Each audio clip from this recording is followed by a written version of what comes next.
There are a lot of people who genuinely believe we live in a fascist state. So is that true? Are we living in a fascist state? Headlines would have you think so. Comparing Trump to this guy. Here we go again. Here's The Atlantic clearly saying it. Another left-leaning outlet, green light for authoritarianism, saying that the actions of this administration are consistent with Mussolini. But what is fascism, totalitarianism, authoritarianism?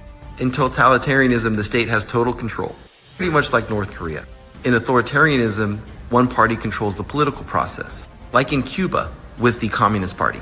In fascism, you have a merging of the individual with the state, usually for some state-sponsored objective, like these guys. When they took control, they literally suspended the German Bill of Rights, issuing this Reichstag fire decree that enabled them to arrest their opponents, dissolve political organizations, and suppress anything they wanted. The decree became the law. The judges would cite the decree. Here we see the Trump administration following the law, actually dropping one of its initiatives because a judge ruled against them, following the orders of the Supreme Court. In a fascist state, only certain people can be journalists and certain people can't. They closed 1,600 newspapers. As of 2022 in the United States, only 3.4% of journalists identified as Republicans. Closest thing we have to state media had 0 Republicans involved and 87 Democrats on their editorial staff. In a fascist state, they do not tolerate opposing opinions. We have the Trump administration issuing this executive order, ensuring the right of American people to speak freely in the public square. In Soviet Russia, you had the Great Purge, around 1 million people. Here, if there's any weaponization of the state, it's in lawfare. One of Trump's critics' homes got raided. Trump's home got raided. But ultimately, these people are getting jury trials. The fascists seized private property and transferred it to the people they wanted. The Soviets forced collectivization, angry at farmers for eating their own food because the city couldn't have it, calling home food production the birth of capitalism. In fascist Germany, there was only one political party. Everybody else was literally sent to camps. In the last election, Trump's opponent outspent him by tens of millions of dollars. 3-1. Yes, the United States is politically polarized, but clearly judges still have a lot of power. You have an organized political opposition, a focus on freedom of speech, and the actual philosophy of the separation of powers is that ambition must be made to counteract ambition. Here's Woodrow Wilson, president during World War I, created an agency to influence public opinion, recruited 75,000 propagandists, and tried to silence his opposition. Wilson's ambition was counteracted by Supreme Court, which laid the foundation for our modern understanding of the First Amendment. FDR tried to pack the Supreme Court through this bill in Democrats are so honest and so truthful that they took an image of Trump with a bunch of adult models, which already has been public. They redacted the faces of the adult models, and then they released the redacted version to suggest that those are underage victims of Jeffrey Epstein. Think about it. I hope it helps.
Let's go, let's go, let's go. Welcome, welcome, welcome to another episode of Ask a Brother podcast. I'm your host, Jeff St. James, and welcome, y'all. I see that we have a few people starting to slide in, so shout out number one to all our faithful, loyal subscribers and followers on all our various social media platforms. So give it up to you all because without you all, I don't think that, this channel would have grown as quickly and as fast as it has.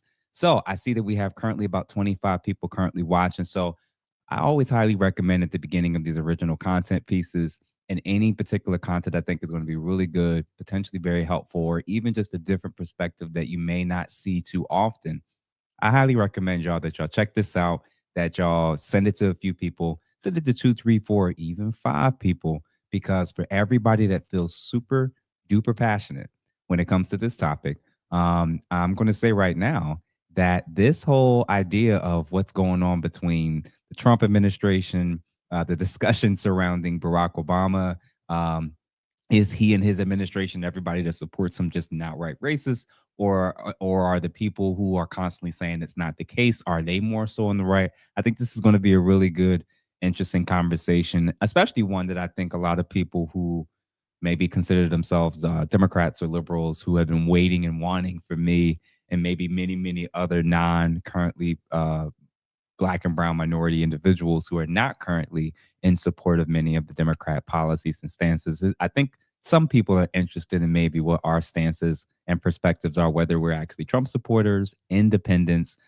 third party voters like myself, etc. I think a lot of people are very interested on what those of us who hadn't voted for the Democrats or voted for Kamala Harris, what we think. So for starters, if you are in the building and you're currently watching this, please make sure and let me know that you're here. Feel free to kind of comment. Let me know, hey guys, I'm here. Just, let me know so that I can kind of get a track as more and more people. I see 8 people joined since I last kind of spoke on this. So I'm going to make a couple quick announcements. We're going to hit the ground running with today's news commentary episode. And I'm excited, man, in terms of some big announcements that's going to be coming in the next 48 hours. So for starters, number one, this is going to be pretty interesting. Announcements. Shout out to our 8,969 followers on our main Instagram page. I just happened to check and see that we're all very, very close to our $10,000. Sorry, not $10,000. 10,000 follower goal for Instagram. That's a really big milestone that we need to hit this year. So if you are not engaged on our Instagram, feel free to kind of check that out and kind of let me know that you're in the building and that you're kind of following us as well. And then also to our 41,675 subscribers, shout out to you all, because I peeped and seen already that we are making some crazy progress as it relates to actually, and I'm going to do something real quick because what I'm noticing is, unfortunately, as far as StreamYard is not currently showing me. So I'm actually going to have my phone sitting here as well so I can see who's currently in the building. I see Willie MF, Carrick Key, Warren Luke. I think this is Albie Chill. Welcome to you all for sure. Obviously, I see that I cannot currently see any other video. So what I'm actually going to do is pull up two different screens so that I can watch any and everybody that's in the chat as we speak, because I do not want to miss people over the course of today's conversation as we get going. But shout out to you all, man. Shout out to, like I said, to the followers, to the subscribers, both on Instagram and to YouTube as well. And then most importantly, shout out to our members that are currently helping support the brand, support the channel, because again, you guys are the ones that's absolutely holding it down, making sure that we are good to go for sure as far as building up this platform and what it is that we're trying to transform it into for sure. Shout out to Katie for sure. Again, so just letting everybody know, for whatever reason, the comments are not showing on StreamYard for me. So I have YouTube up, but I can't show them like I would like to as of yet. So real quick, while I am engaging in this piece, the next thing that I'm going to do is kind of start a little bit with just a couple quick announcements. Number one, men's group. If you have not done so, please make sure you check out our men's group. We do it every Tuesday at 7 p.m. Eastern Standard Time. We are wrapping up our last 3 or 4. I think we're wrapping up our last 3 chapters in our Dr. Jordan Peterson 12 Rules for Life book before we start delving into watching The Pursuit of Happiness starring Will Smith and his son, going over the journeys of what it means to be both a man and a father, oftentimes with very limited access to support and help and care. And then number two, super excited, man.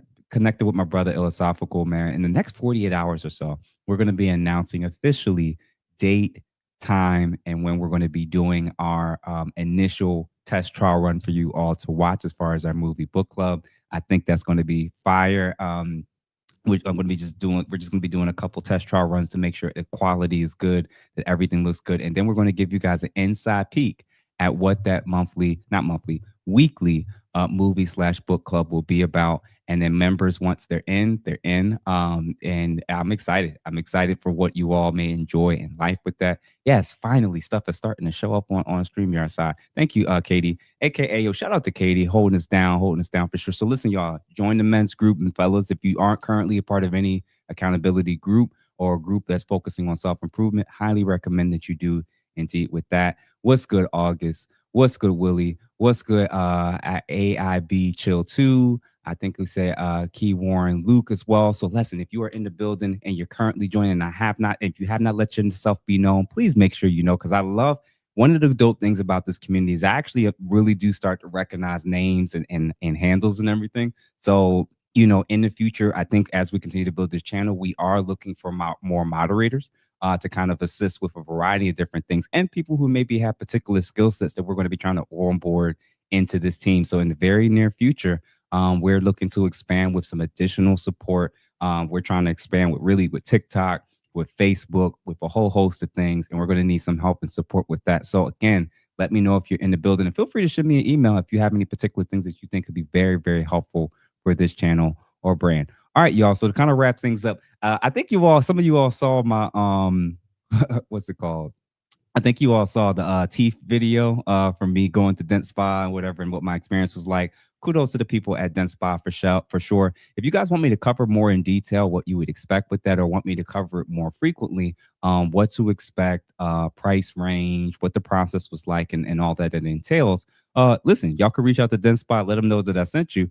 But also, if y'all want me to do that more consistently, tell Dent Spa, that they could be a sponsor for our channel, and maybe I'll set aside time during the interviews, original content to kind of cover this stuff for sure. So listen, y'all, we are 5 watchers away from getting to 50. So if each of you that's currently watching us pick 2, 3, 4, even 5 people and send it to, I think we're going to be in really, really, really good to even great shape for sure. All right, y'all. So before we get underway, last but not least, we're going to shout out today's sponsor, which of course is Disabled Botanical Farms, for the healthy products as it relates to helping individuals when it comes to testosterone levels, sexual drive, and overall bedroom performance. So we're going to watch a video from our Disabled Botanical Farms, and then after that, we're going to jump into today's episode. Stay tuned.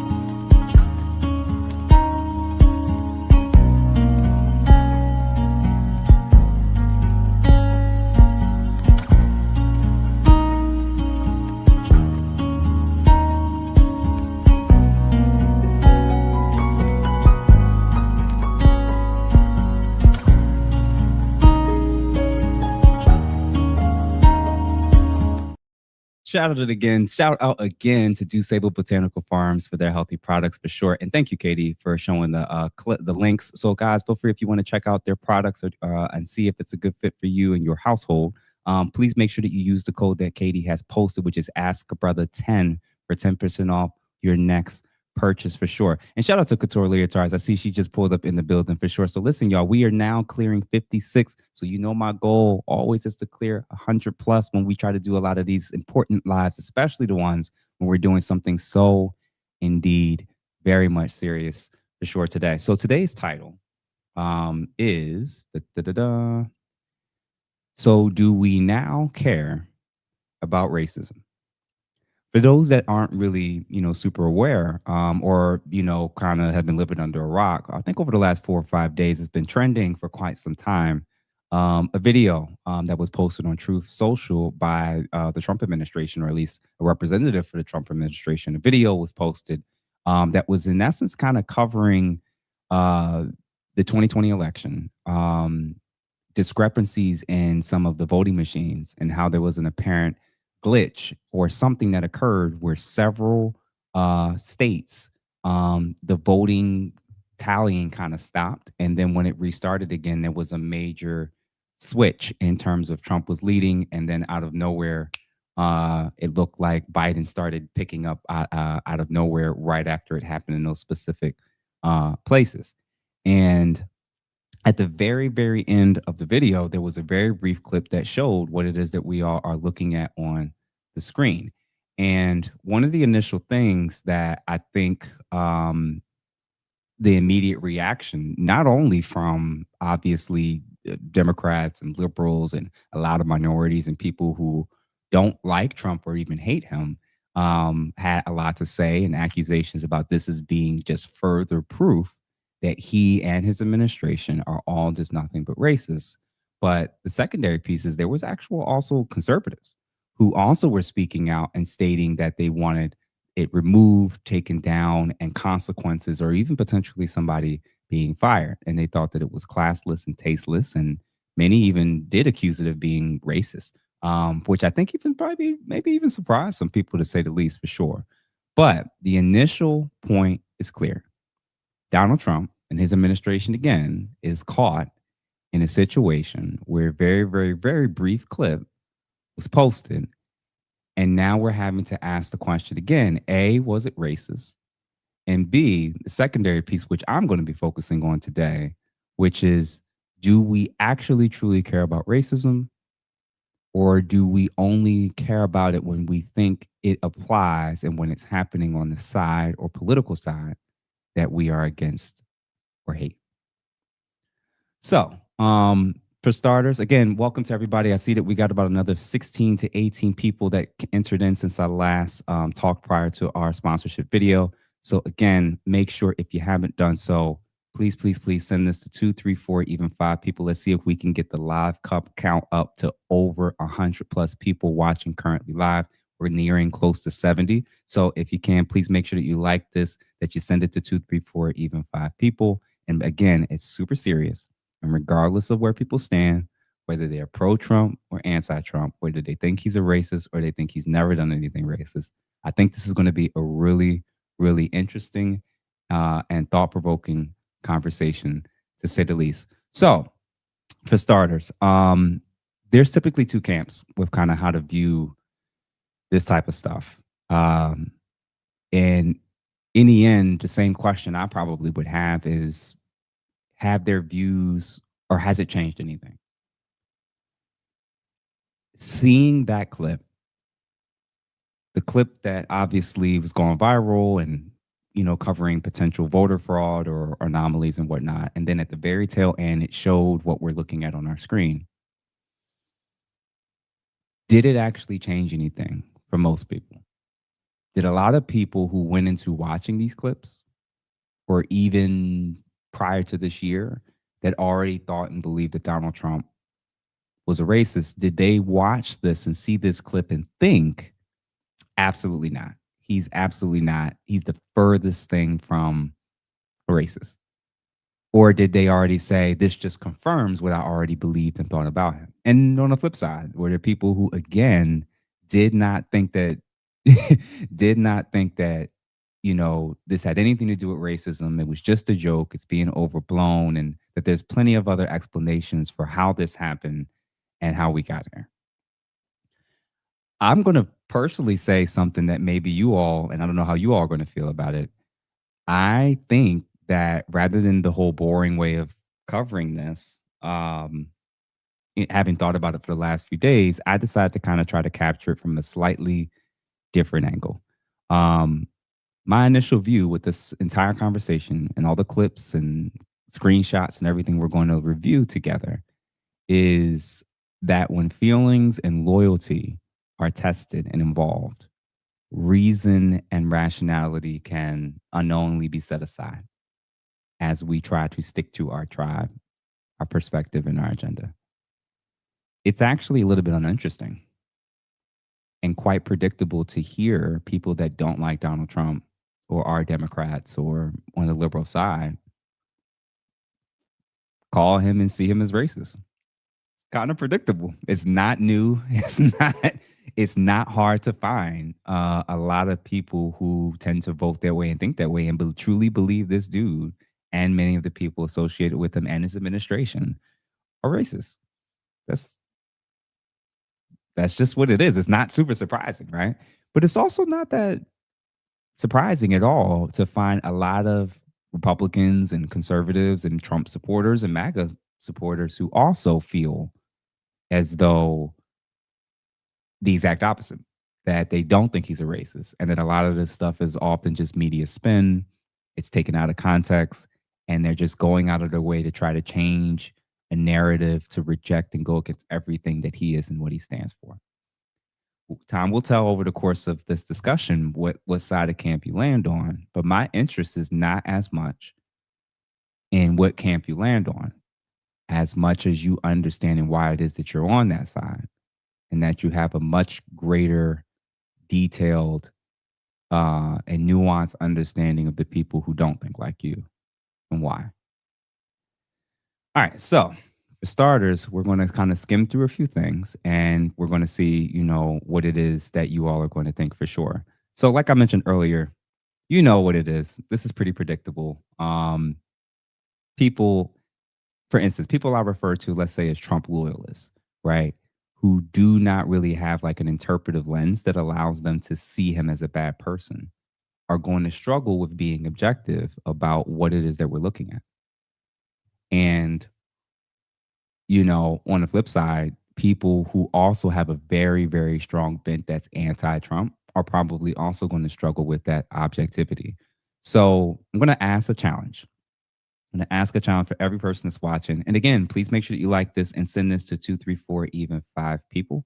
Because as we start to watch certain clips and as we start to analyze and ask certain questions, I hope that by the end of it, regardless of whether it changes your mind or not, perhaps that it humanizes the people that you think radically differently than you in your mind, but that it also humbles you and your perspective of all the people that you think got it right and those that are on your side or your quote unquote team for sure. So if you are in the building and you just joined in the last 5-10 minutes or so, please make sure that you like this, send it to several different people, and comment and let me know that you're in the building. If you have not, let me know so far.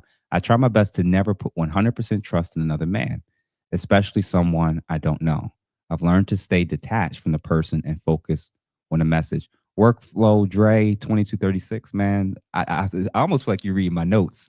So kudos to you, man, for that comment, because that's definitely something that I've actually started to try to adopt more and more in my personal life as I look at these things and not always attach an emotional connection or attachment to it. The one and only Glitch writes, it just depends on which variant of Donald Trump you believe he's portraying on that specific platform. Hey, there may be some truth to that particular stance as well. All right, y'all. So we're going to get down to the nitty gritty when it comes to how to start analyzing this stuff. For starters, so do we now care about racism? I'm going to start with an initial thought, and I'm going to see what you guys also think about it. I think before we make a decision on what we think, who's guilty and who's not, let's watch together a particular video. And then we're going to kind of go from there in terms of maybe what we went into this conversation with versus what we're going to walk out with. All right, so let's watch this. By a court order, the Michigan investigation team obtained forensic access to a DS200 tabulator, the machine that counts the votes. A Telit 4G wireless chip manufactured in Taiwan was discovered embedded into the motherboard. The voting machine tapes clearly indicate modem engagement and transmission of election data. some of the anomalies that we noticed in the 2020 general elections, that 5 key states all stopped counting at a certain time in these key battleground states. These were all where the software, Dominion machines, ESNS machines were used, the Smartmatic, the GEMS software. So when the vote stopped counting, and this has been noted in other countries as well, President Trump was significantly ahead. When reporting and counting resumed, there was a massive spike occurred that favored Joe Biden.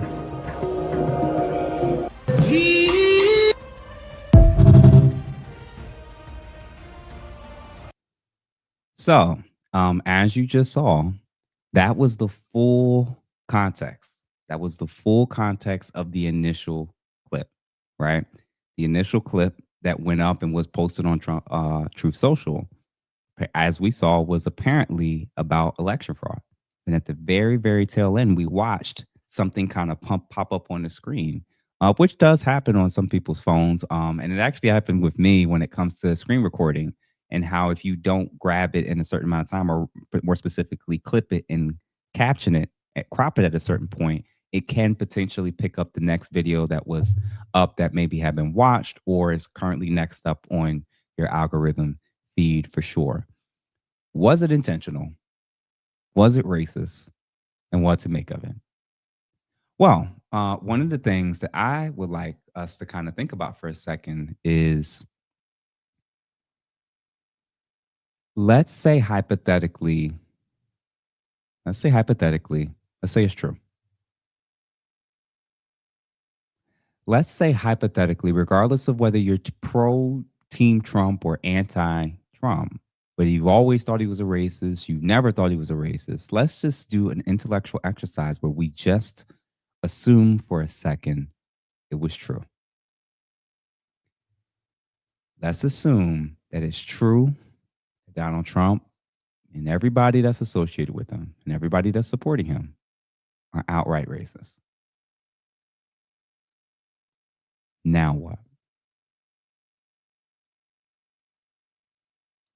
One of the things that I want to get the people who maybe are very susceptible to seeing a lot of things being as racist, or maybe always as racist, is to ask the question, if indeed that's true, now what are you going to do about it, if anything at all? As we delve further into this discussion, my hope is that you actually start to analyze what it is that you're giving power to when it comes to your feelings and your emotions, and how that shapes your heart, your emotions, how you move, how you live, how fearful you are. And I'm wondering if the hold and the perspective of believing that he and so many people in the country are just racist and all sorts of stuff, does that actually change or help you? Does it make you more cautious? Does it help you to be more economically, independent, less reliant on a racist system and racist government? Or is it just something that you tend to cling to and hold to and use and state all the time, but with no substantive endpoint for anything? It's just there, just as a state, as a calling card, if you will. This is something over the course that I think we're going to keep reevaluating and keep coming back to about questions like this, for starters. So, like I said before, people are going to pick their stances, right? Whether they're pro-Trump, believe that he's racist, don't believe he's racist. Most people tend to, especially with stuff like this, they usually view it through the lens of a binary. It's either one choice or the other. My view, and we'll start with the pro-Trump loyalists for a second. I mentioned it before. I noticed that it's very predictable that people who are fans and supporters of his rarely, if ever, will ever acknowledge anything being done wrong by him or his administration. And what makes it worse or concerning is that if they have an interpretive lens that does not allow for him to be seen as a bad person, then what that means then is that if and when things that are done that could be seen as bad, their conclusion isn't that he's therefore bad. Their conclusion is that there's an explanation or justification for why he or his administration or people connected to his administration did what they did to explain it away. They have a mental loop where basically he can't ever be wrong about damn near anything. So as a result, when people bring it up, it's got to be as a result in their interpretation because of maybe the media or people just being highly emotional or people just going off of fake narratives and whatnot. So in essence, when you see Donald Trump as a racist and therefore a bad person, and you explain it to somebody who has that exact opposite viewpoint, the one I just described, basically what's going to happen is there is no worldview. There is no situation that you can bring up to them where they're really going to acknowledge, like, you know what? That was horrible. You know what? That was evil. You know what? That's corrupt. They're almost never going to say that because they function like a loyalist. They will always look through the lens that there's an explanation for why it is that he did or said or acted in the way that he did. So in the end, it actually won't truly matter whether he did or didn't do anything wrong because they're not going to see it as wrong because he did it.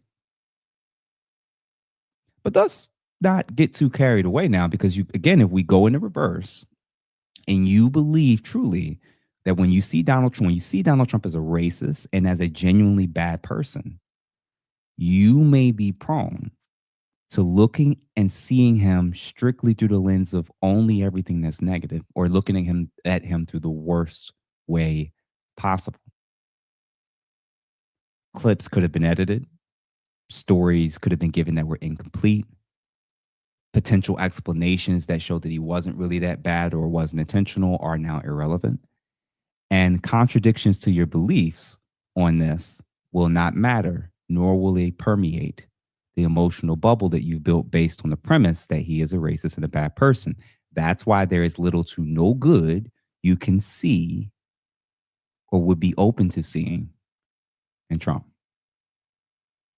How could you see anything positive or good in somebody that you've deemed and you've believed in for quite some time and everybody around you has deemed as bad, evil, and racist? I envision that you may actually be somewhat intimidated or even terrified to acknowledge anything publicly that you think he did do right or that you actually agree with him on, because everyone around you, everyone you listen to, and everyone you're looking to has told you he's evil. He's bad. He's a racist. He's a bad person. So whenever a news story comes out about him, whether it be good or bad, your nervous system, if you think this way, your nervous system actually has been hijacked and trained by the mainstream media, tech companies, social media, celebrities, and even your social circles to operate on either fight or flight whenever his name or actions are brought up. That behavioral modification/manipulation over a population can wind up getting people like you out there and ending up like people like Renee Good while the world keeps going.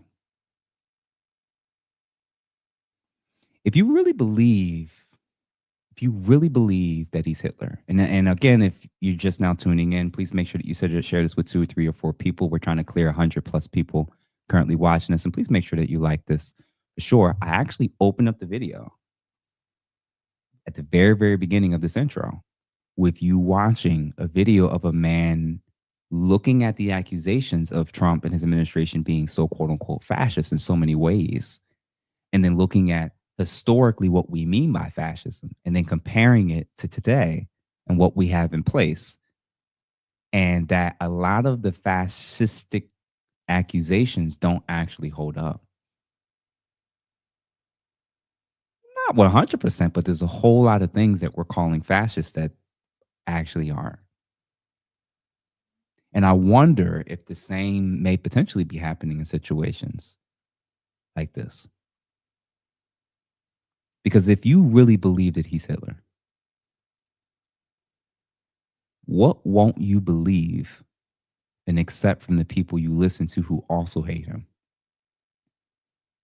and also see him like a racist? What would you push back on them in correcting them about something that you objectively know is false about him? That you hear it, you know it's not true. You know it's not totally accurate. What are you going to? Are you ever going to be the type to actually do pushback on something that is objectively false? Let's say an example would be Russiagate, right? The Russian collusion hoax during this first run at the mill. Would you ever admit that he was right or correct or better at anything than the most recent presidents? I recently heard someone say something that I thought was very interesting, where they said, if you want to know if you're brainwashed, see if you can defend and argue for the thing you are against. And if you are unable to defend the position or ideology that you hate and are against, then that means you don't actually understand it thoroughly enough to begin with. In order to know what is wrong with the opposing view, perspective, party, ideology, you have to understand why others believe it, why they would argue for it, and why they would choose it over your position. The very thing that I think for those who always and can only see Donald Trump as a racist, the only thing that you're often told to do in situations like this is, when it comes to supposedly the worst thing you can do when you're supposed to be trying to use true critical analysis and even self-introspection of why you think and feel the way you do, you tend to do the opposite of what you're supposed to do. They tell you to avoid, they tell you to banish, they tell you to censor, and to cut off those who have a different viewpoint, perspective than your side. And this talking point, this strategy, this controlling mental mechanism of what they kind of placed on you and your camp, it's concerning, man, because what it's effectively done is it's put you in a position to where you're now the arbiter of truth, and whatever your side says goes in terms of reality. And everybody that doesn't align perfectly, that doesn't vote the way you want, support the candidates you want, see it the way that you do, they're racist. They're Nazis. They're white supremacists.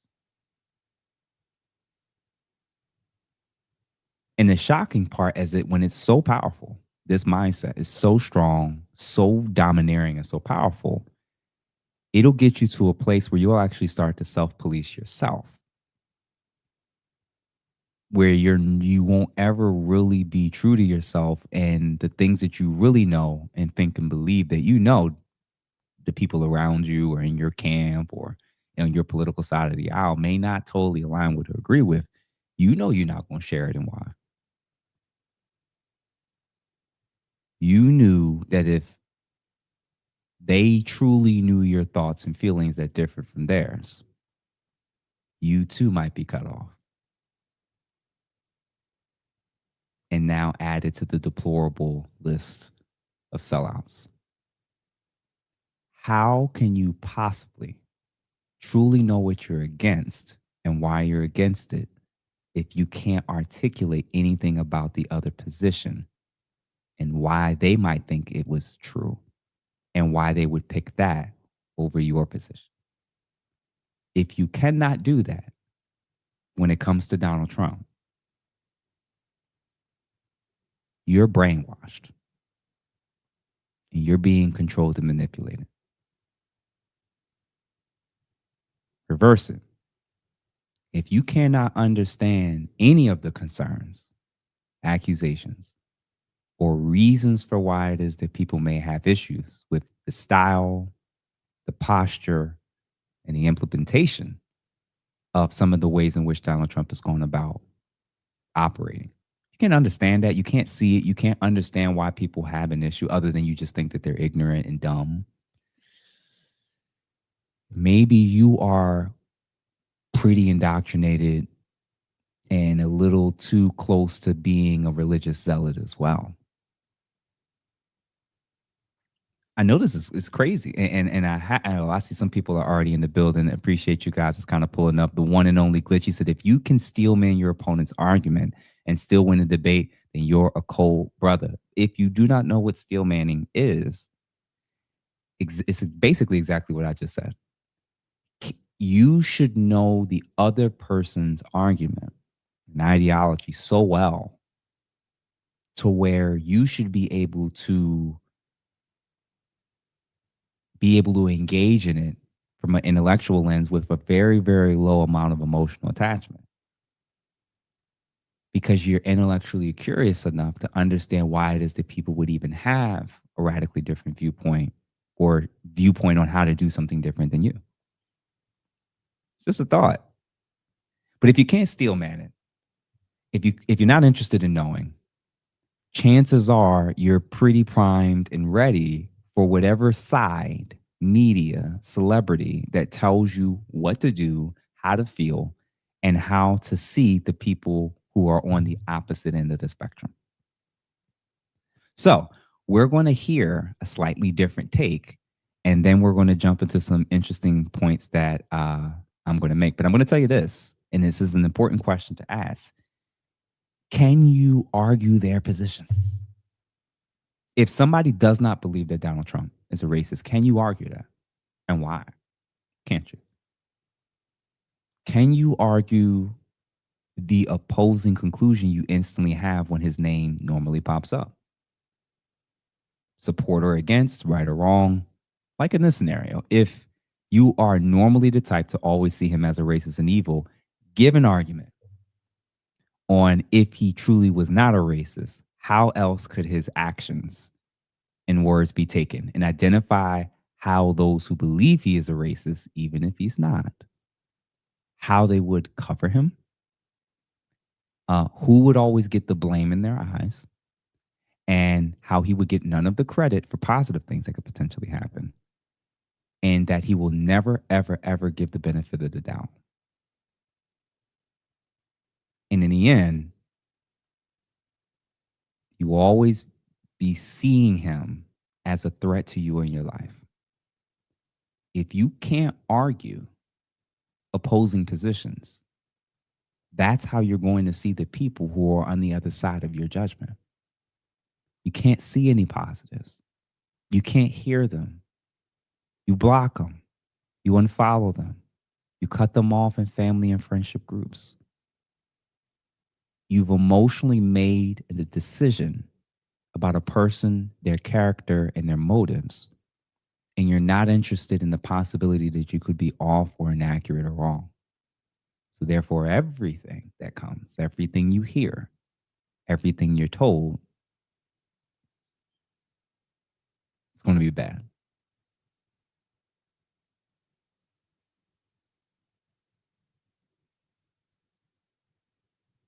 Isn't that how you would cover someone if you truly believe that they were Hitler?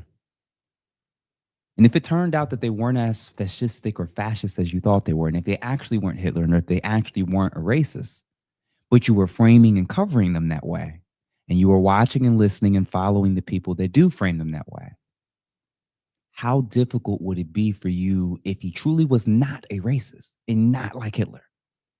How hard would it be for you to think differently if damn near all the news, all the blogs, all your friends, all your coworkers, your church members, etc., if everybody's telling you and saying he's evil, he's this, he's that, why would you ever question the idea that they could at times be wrong or off about any of the things that they're reacting to? And the secondary question is, would we even care to confirm, or would we even care about what we're watching and how it's being framed if it confirmed our stance and viewpoint that he is a racist? At least since 2016 anyway. That's a pretty common viewpoint for me. It's actually quite boring. People have already made their stances. They already feel how they feel.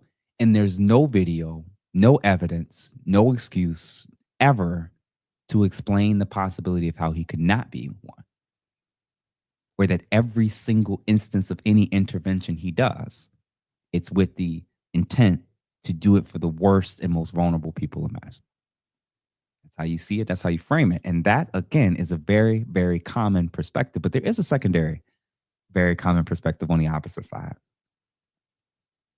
And it's just as stubborn of an ideological stance as well, might I add. If on the left, amongst Democrats, Trump is seen as a racist, as a fascist, a Nazi, Hitler type, they don't have the cognitive ability to see his actions and behaviors outside of that framework. They don't. This is why nothing he does would be seen as good and everything he does would be seen as bad, not only bad, but a threat. They don't have the capacity to acknowledge that he could be doing anything good or beneficial for anyone other than himself and whichever respective groups they believe he's being racist for or towards or against. So again, if you think that way about him, he is not only going to be bad, but he's going to be a threat to democracy. But amongst conservatives and many Republicans, there are Trump and conservative loyalists that will rationally defend every move, every position, and every policy and every action of their side, even if it contradicts a position that they held 5 months ago or 5 years ago. Right-wing loyalists don't have a framework to be objective about whether anything is or was racist on their side. They don't have a framework for that. It doesn't fit. If they never acknowledge that they have racists in the Republican conservative side in their tent, every questionable race-related thing that comes up will always be blamed on the media, liberal framing, and people being too sensitive to all talks that end up with their conclusion being that race isn't relevant in 2026 as a way to view or analyze things like this. For you, if this applies to you, racism apparently ended and died on a wide scale level sometime around the civil rights era. And you think you're being like rational and methodical and empirical in the way you analyze sociology and human interactions by never looking to race as a possible explanation, motivation, or even a factor for why something could have occurred. Imagine racism actually being the reason, hypothetically. Not in this scenario, but just in general. Let's imagine racism actually truly is the thing that happened. It is the factor. And whether or not you had all the information or not, you have already decided that it's not. That it could be any other reason but race and racism. And you're wrong. Imagine making it about race when it's not even about race. Imagine being accused of being a racist when you aren't a racist. And how insane that's got to feel, right? You're not racist. Someone's making it about race. And you're like, where do you even come from with that? I'm not racist at all. Like, that sounds and feels infuriating. But now reimagine the reverse. And reimagine something racist happening and you being told that it's not about race. You're just making excuses. You're imagining that. How dehumanizing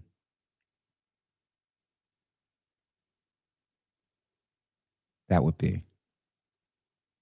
And imagine you're one of those types of people that lives in a reality where racism only occurs and exists if you agree and believe that it happened. What a privilege. That's also a very common mindset and perspective. Often and frequently on the right. Not hard to find either.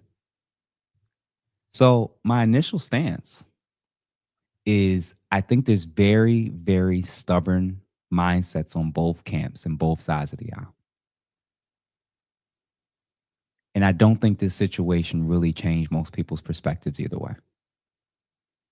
I think that if you don't think that he's a racist, there's a good chance you have an explanation for why you believe that even after watching this. And if you do believe that he's a racist, what you saw was sufficient and on top of all the other things you've seen or witnessed or heard that justifies your position. What I'm more interested in is, do we actually truly care about racism? Or do we only care about it when it's on the side that we're against? So I'm going to check real quick. I see we're almost at 100 people. We're 6 people away, y'all. So if you have not done so, please make sure that you send this to a few people, like it, send it to 2, 3, 4, even 5 people. Share this stuff. Because again, I'm trying to be objective. I'm trying to be fair, and I'm trying to be a true critic of something that I'm seeing on both sides of the camp and aisle. And I hope that by the time we get done some of these thought exercises and reflect on some of these things, I hope that you be open to the possibility that the way in which you've been framed and taught and conditioned to see it, there may be more to just your opinion about any of these types of things. It's just a thought.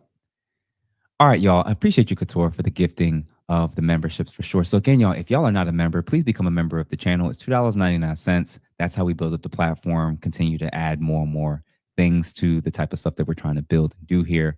Please like this content and like this particular episode if you have not done so. So for starters, do we actually care? Do we actually care? Yeah, we might as well jump right into it. We might as well jump right into it. One of the things that I've observed for quite some time now is that people have what I like to call, and what I've heard referred to quite often, selective outrage. Pick and choose. We pick and choose what we're offended by. We pick and choose what counts as racism. We pick and choose what is disrespectful and outright blatant racism to me. And one of the things that I hope that we're going to start to analyze as we look at this stuff is, I want to ask a few questions. This is a thought. So for starters, let's start with this. I don't want my children to grow up in a jungle, a racial jungle, Joe Biden. Now, good old Joe has said a whole lot of stuff over the last 30 years. And some of it has been very much of this ilk, believe it or not. And I'm going to ask you a question. Is this racist? Oh, everybody who thinks that Donald Trump is a racist, let's set aside your feelings and emotions a second for whether that's true or false, if you always believed it or currently believe it. Now, let's set that feeling aside for a second. I'm going to ask you again, is this racist?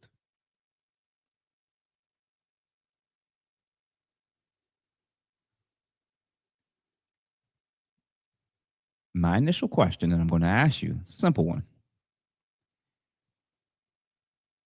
If you believe that it is racist, this statement, this ideology, and this mindset is a racist statement.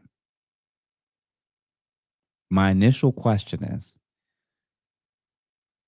did that matter with how you proceeded to go into the voting booth when he was running back in 2020?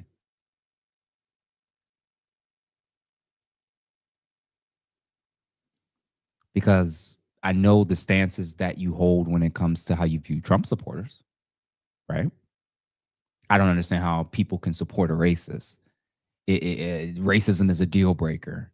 We can disagree about pizza and this or that, but we can't disagree about, well,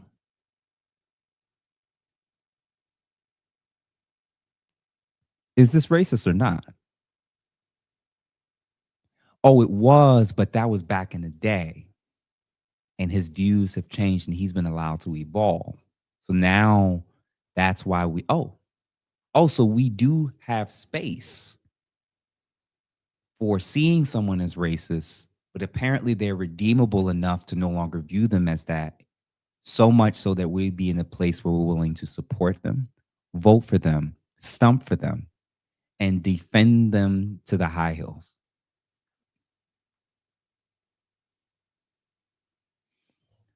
When we go through some of the things that we're going to be looking at, I want us to think about this carefully for a second. Because this happened back in the day. This was a lot more recent. And whether it was back in the day or whether it was more recent, any statements calling out people's blackness, not wanting to integrate, to get to put your children in around a racial jungle, if you will, right? I guess my initial question is like, again, is it actually that we care about racism? Or is it that you care about racism when Donald Trump does it? Or when Republicans or people to the right, you believe, are doing it? Is that when it actually matters? Is that when it actually counts? Seriously, is that when it counts?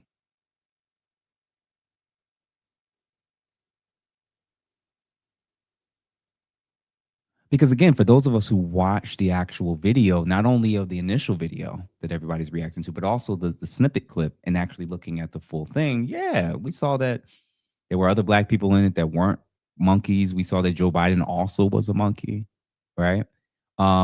We saw a whole host of things of political people and famous people in this short 60-second clip or so that were referred to as different animals. But what we fixated on, obviously, was Barack and Michelle being shown as apes. So when Joe in the same video was shown as a monkey, that didn't mean anything. When the other black people that were in it were shown as other animals, didn't mean anything. But them two being shown as it, yes, absolutely. And I would say, okay, if that's the stance you want to hold, but then we have to get to this. I distinctly remember not that long ago that Donald Trump had filed a lawsuit at one point over this very image, this very issue, right? And I'm going to pull up some receipts so that y'all know that I'm not making this up. And I got a couple questions to ask that I hope we seriously inquire about. Back in 2012, 2013, I remember, we had an incident involving Donald Trump, Bill Maher, and accusations that Donald Trump apparently was related to an orangutan. And it got so serious that Donald Trump had filed a lawsuit over this joke and comment of Donald Trump being accused of being related to an ape.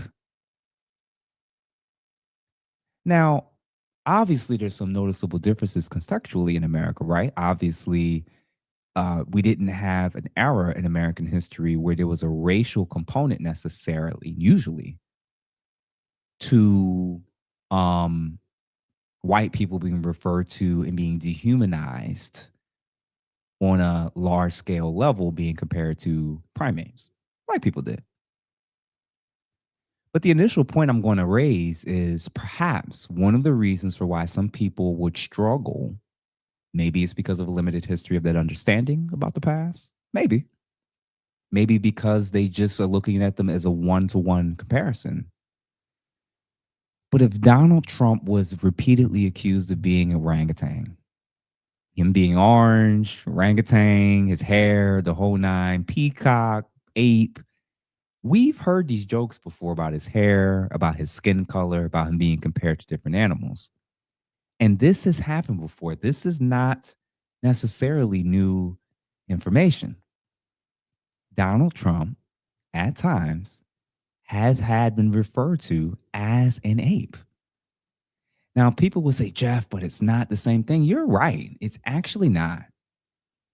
But I'm just making the argument that people who see it as very comparable or similar are going to be confused as to why it instantly has to be viewed as racial if the man that they support and the man that they like and the man that they're rocking with was also compared to the very same animal and primate or animal, more or less, that you all are stating and claiming is now what makes somebody racist.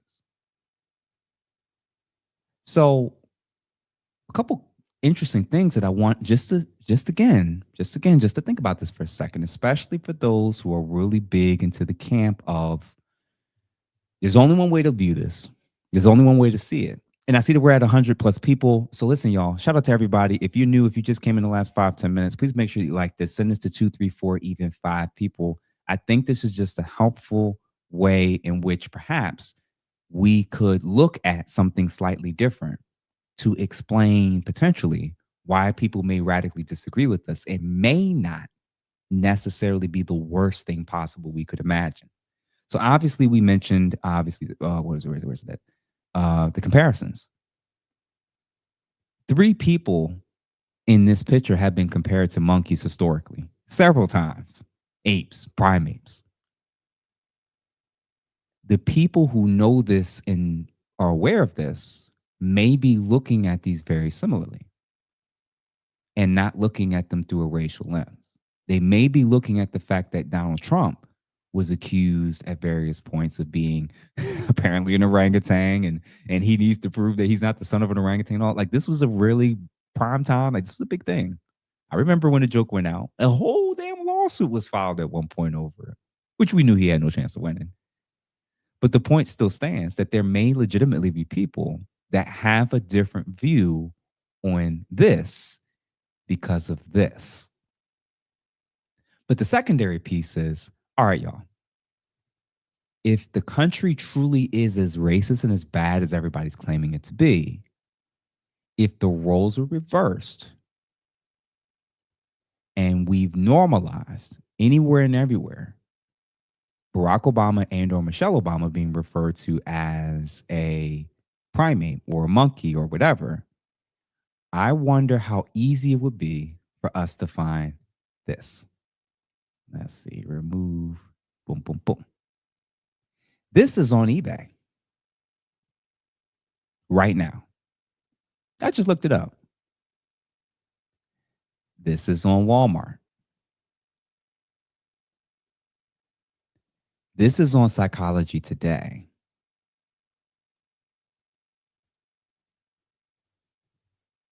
This is today, right now. Psychology Today, Walmart, eBay. A sitting president is being described to as a primate and an animal. And it's currently active on all the major websites and stores and corporations right now. And the initial thought that you got to wonder is, as harmful in the historic nature of comparing Black people to primates, even though genetically we're not the ones closest to that. That's another episode for another day. Could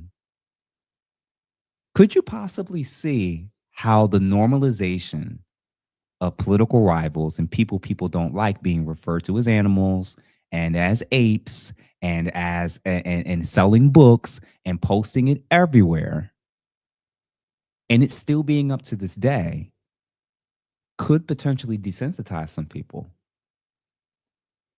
to being cool with referring to people they don't like or at odds with as apes as well.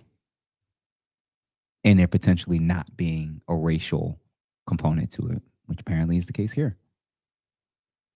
Now, one could say, but the history and the systemic this and this, yeah. It's possible. And I have the knowledge and understanding that the historical nature of why it would be taken and viewed differently. But I'm not naive to know that there's people who just see this stuff from a one-to-one comparison. It's true. It happened. It's being bought and sold. It's being monetized. It's normal to refer to a person you hate and are calling a racist, to call him an ape and refer to him as one. This is still showing on psychology today. You know, that objective therapy space, mental health space, this is still there. Now, I just got this, I think Sunday. Just saw this Sunday. So when the initial question is asked between the questionable stuff from Joe Biden in terms of the racial integration issues, what else did we have? His statements about you're not black if you're not going to vote for me, and then even some of these examples and parallels that we've shown so far. This is already starting to come off that things are not quite as black and white as maybe we tried to, make them out to be, right? Right? Like this isn't, maybe this is, and I appreciate everybody just kind of acknowledging this. Like, can you for a second, if you set the feelings and emotions aside, can you at least acknowledge that there are things that maybe framing, indoctrination, our circles, our cognitive dissonance is shaping how and why we're reacting and seeing things instantly the way that we do?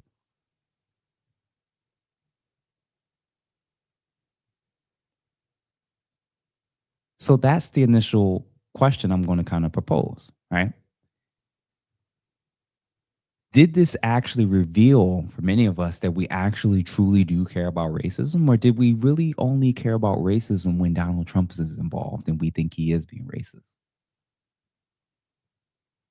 Do you only care about supposed racism when it's done by the person or party that you're against? Did racism matter during the time when the people you supported showed and expressed interest in, did or expressed it overtly, clearly? Or did you still vote for them anyway? Did you still stomp for them anyway? And is that the same accusation that you're making for people on the opposite end of the political spectrum today? Or was there justifications for why Joe Biden could make those type of statements and you still felt like he was the right man for the job to get the work done? Let's be out. Listen, we're not going to skip over this. Either this is racist or not. Either you cared about it or you don't. And there were countless things, countless examples. A lot of us just saw the video of the black ICE agents being called the N-word and house slaves by white liberal women. They're being called the N-word, but because they're working for ICE and they're working for Trump and they're working for the federal government and you disagree with their current agenda, which you didn't even care about when Obama was using it with Holman, now calling them coons and sellouts and house slaves and the N-word is fine because you agree with them.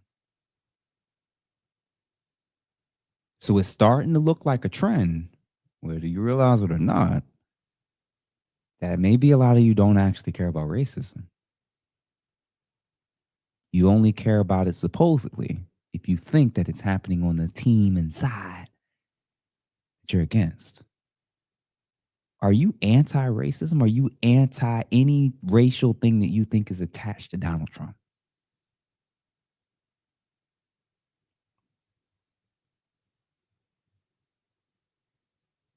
Did they have racist takes? Talking about the people you supported, voted for, especially on the left.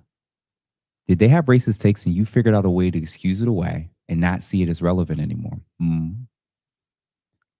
Can they get away with endless examples of racism if they simply are part of the Democrat Party?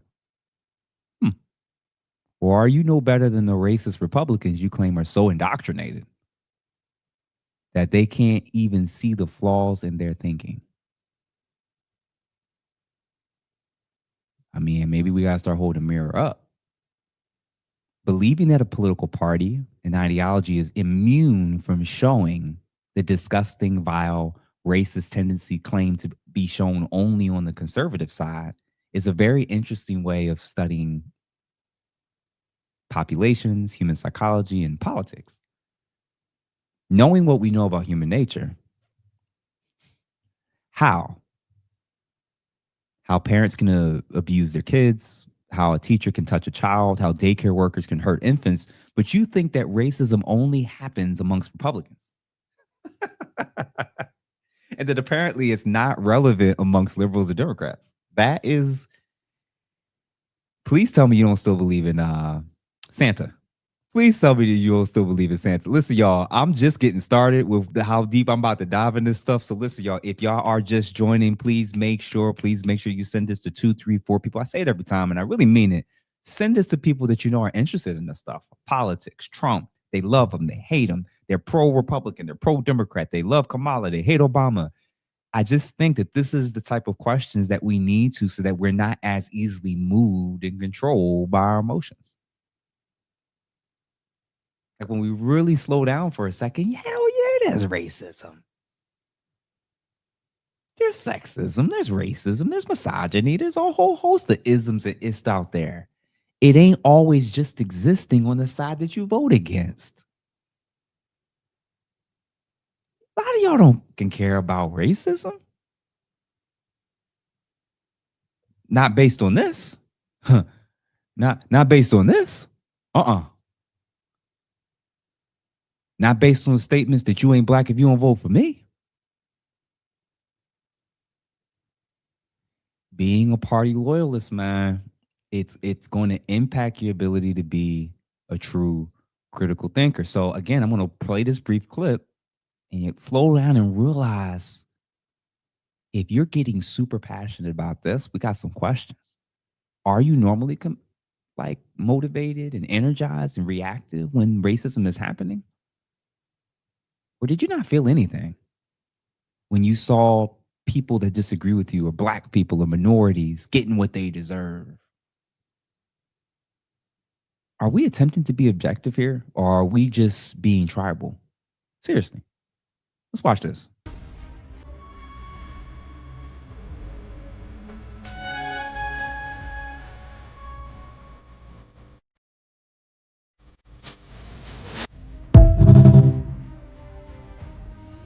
Okay, yeah, I saw the two social posts. And yeah, I watched the entire actual fucking thing. Not the little auto-scroll screenshot these motherfuckers keep clutching to like the Zapruder film. What actually happened?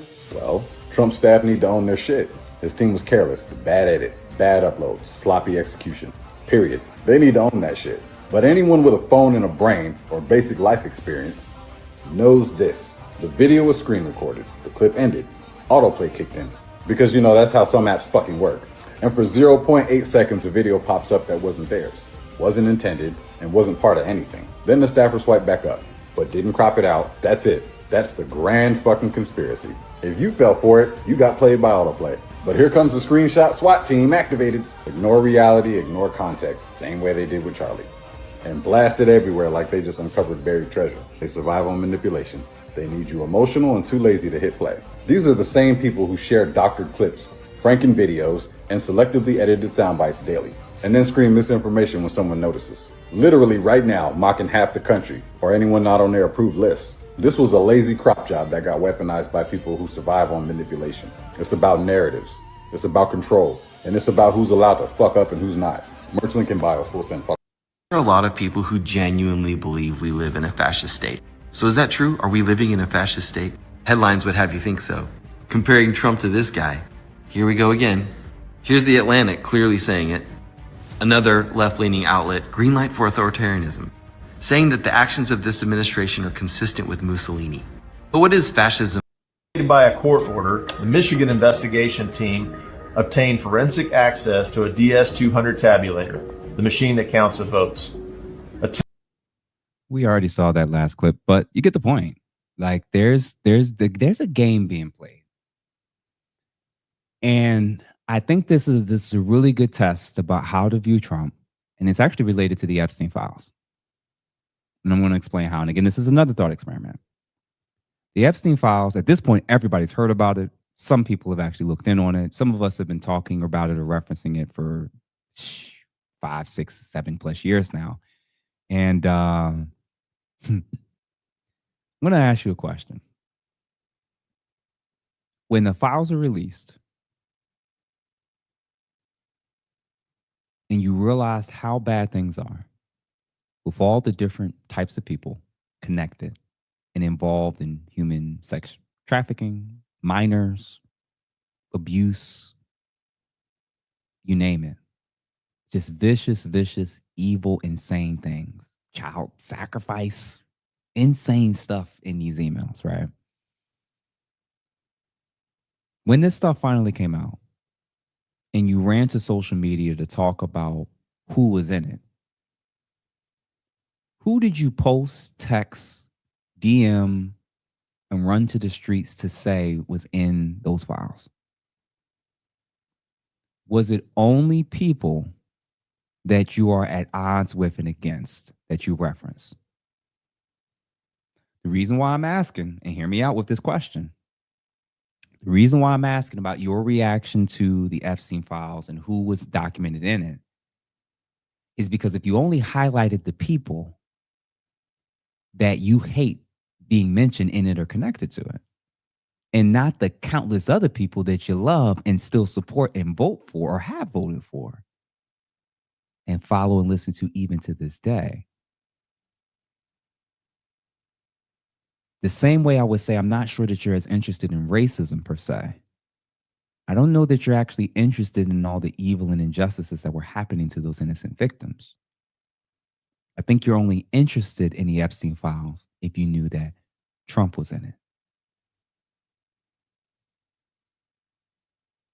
Because if you walked away from finding out now that all the conspiracy theorists were right, and that a lot of this evil stuff is happening on both sides of the political aisle, rich people, famous people, politically connected people, you name it, heads of state, if all of these different characters, different political affiliations, they're all in on it. And they sat on it for years, covered up for each other. And you walked away talking about the people that you hate that are in it. I think you're doing the same thing when it comes to these discussions about race. You're looking in the files. You're looking at the videos. You're looking at the clips only for the people that you want to be guilty.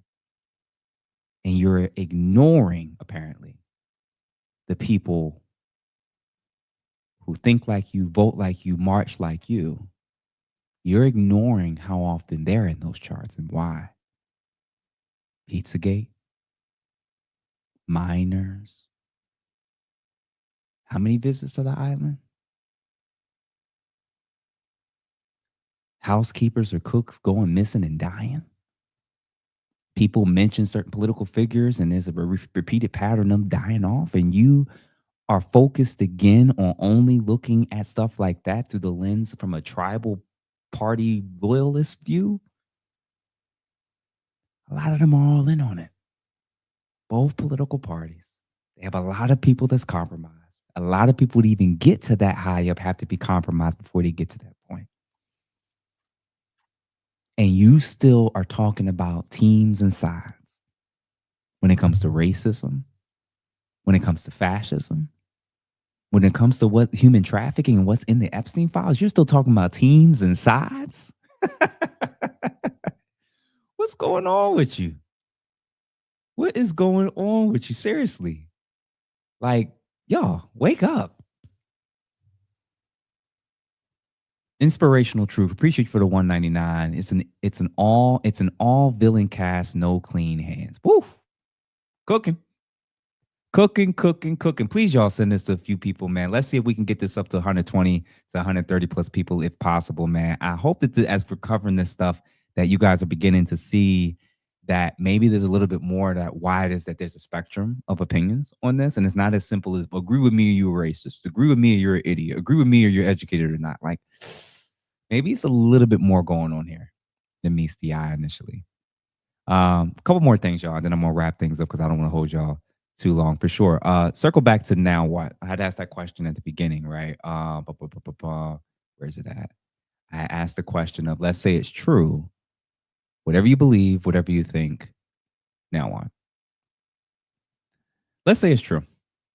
And this is only further proof in your mind, in the mind of everybody that agrees with you, that Trump, his administration, and everyone that supports him is a racist or is complicit with racism. Now, what are you going to do? Seriously. Are you going to get some social media points by posting about it on Instagram and TikTok? Further confirmation that he's racist. Are you going to strive to put things in place so that those of you who believe there's a lot of people that's extremely vulnerable to him and these racist policies, that you're going to try to do what you can to put things in place to shield them, and particularly those that's most vulnerable from these so-called racist tactics and policies? Are you bold enough to become the next Renee Good?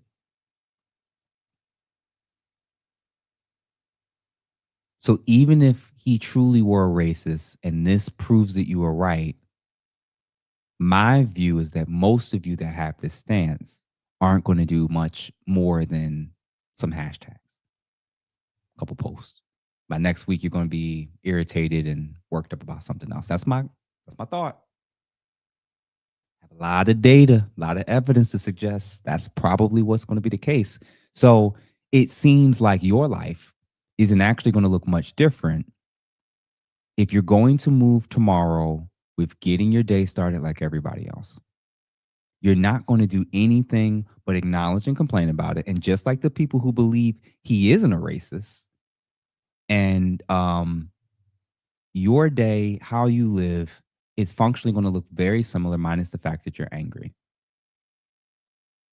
The only thing that'll change and continue to grow is your anger and fear that you've been fueled to have towards people around you that don't see, vote, and feel the way that you do about politics, America, and Trump.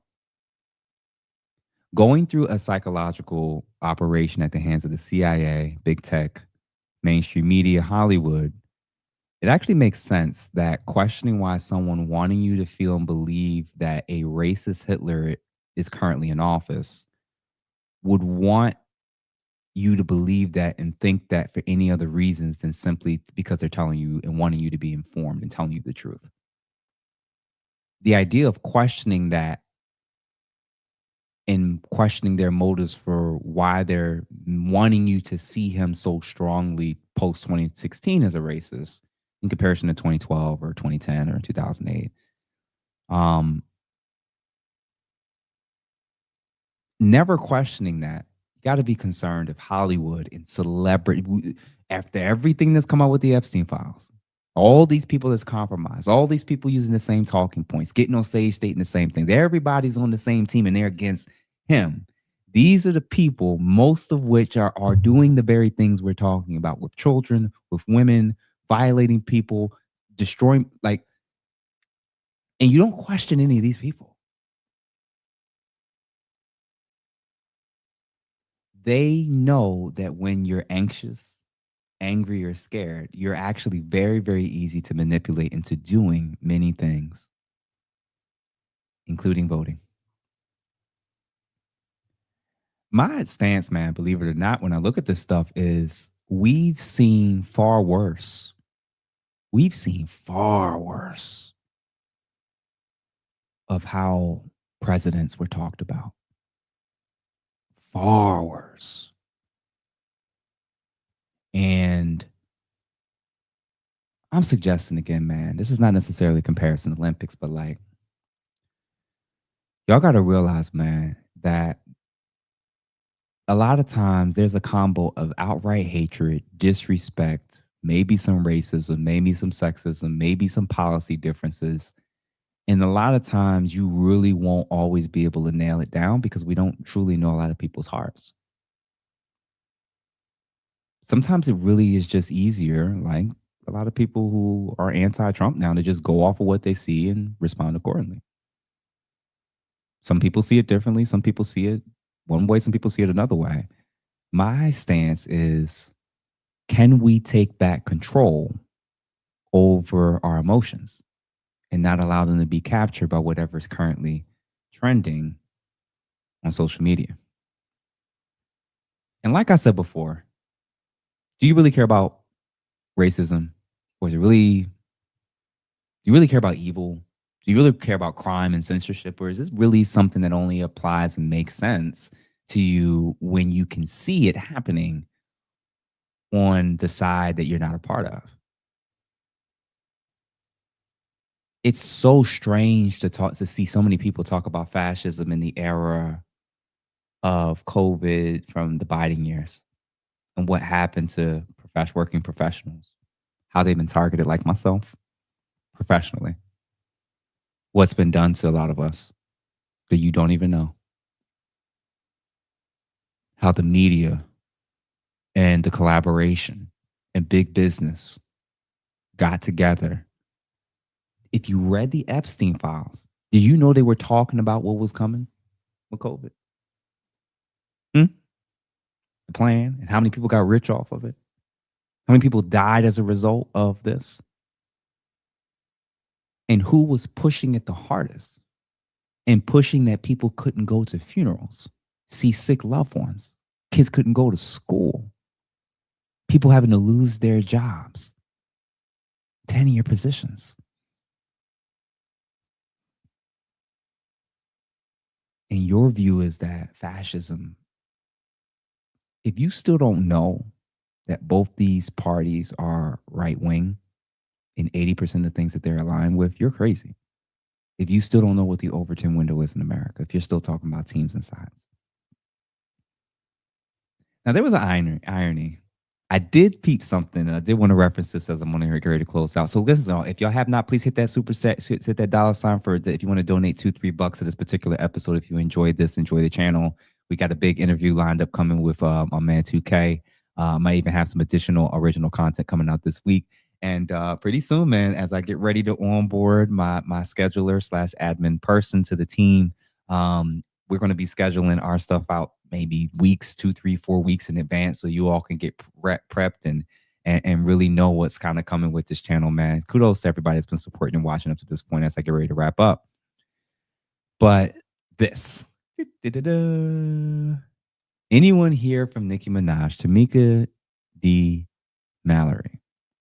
This was a very, very, very common talking point that I've observed from quite a few people who obviously felt that this only confirmed what they thought and felt about Donald Trump. And now they want to apparently listen to all the black and brown and different Trump supporters or people who are advocates for what his administration is doing in different respects. They want to hear from you. And I got a couple questions to ask. Do you actually want to hear from Nicki Minaj? Do you actually want to hear truly from people who did not and don't support Barack Obama or Democrats or anybody who thinks Trump is doing something right, anything at all right? Do you actually want to hear from them? The same people you call sellouts, the same people you call coons, the same people you think are deplorables, idiots, the same people you think don't know anything, are morons. Do you actually want to hear from them? Because I'm like, I don't think when you label people that way, call them those things, I don't think you're interested in what they got to say. Unless, of course, when they come back and speak out against Donald Trump or call him a racist or say, absolutely, this was intentional, this was racist, this is, again, reflection, If they did the script, if they got back on the mental script implantation that you're on, now you do want to hear. So their voice doesn't matter when they disagree with you, but their voice and opinion does matter if they circle back and agree with you. I wonder, man, how many people in the end really, really understand and watch this type of stuff, man, read this type of stuff. If you don't get that, if the media, mainstream media at that, a lot of blogs, a lot of celebrities, a lot of Hollywood, if a lot of people are on the same team and you're in agreement with them,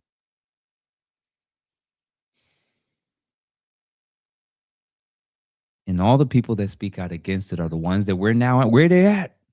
Where they at? You do realize y'all were treating the people who were talking about the Epstein files and a lot of stuff in it, y'all were treating them just like this at one point. How many conspiracy theories do you think have to happen How many times do people have to point out something that you either haven't thought of or haven't seen or even thought to think of? And having perspectives is just radically different from yours. Rather than have the intellectual curiosity to understand how they got there, what they believe they're up against, what it is they're choosing to challenge and fight, and why they do not believe the current structure or the current party they've been supporting that's aligned with you is the best remedy to doing that. Instead, let's do the snarky let's do the snarky comments. Because it is because clearly you're not prior to this incident, you don't want nothing to do with them. You want to cancel them, you want to avoid them, you want to ignore them, you want to act like they don't exist, and you concluded in your brain that they're just idiots that don't know any better. Just like I said before, do you actually care about race? Did you only care about racism? Not when people are yelling at black ICE agents, not when they're calling black MAGA or Trump supporters or whatever, sellouts, or none of that. You don't care about racism when it's your people doing it. You're not actually interested in what people think or how they feel unless moments like this happens and they come back to confirm and agree with your viewpoints. Don't ask for the words and feedback and comments from people you don't even respect and think are sellouts and are idiots. Why ask for it? Why beg for it? Why does it even matter what Nicki Minaj thinks? I didn't think it mattered a week ago. That's what I was told. Unless the goalpost keeps moving based on how you presently feel week in and week out. The week prior, we were finding out about the Epstein files. The week prior to that, it was ICE. The week prior to that, it was this. The week prior to that, it was that. And you are stuck in the fight, flight response, and you're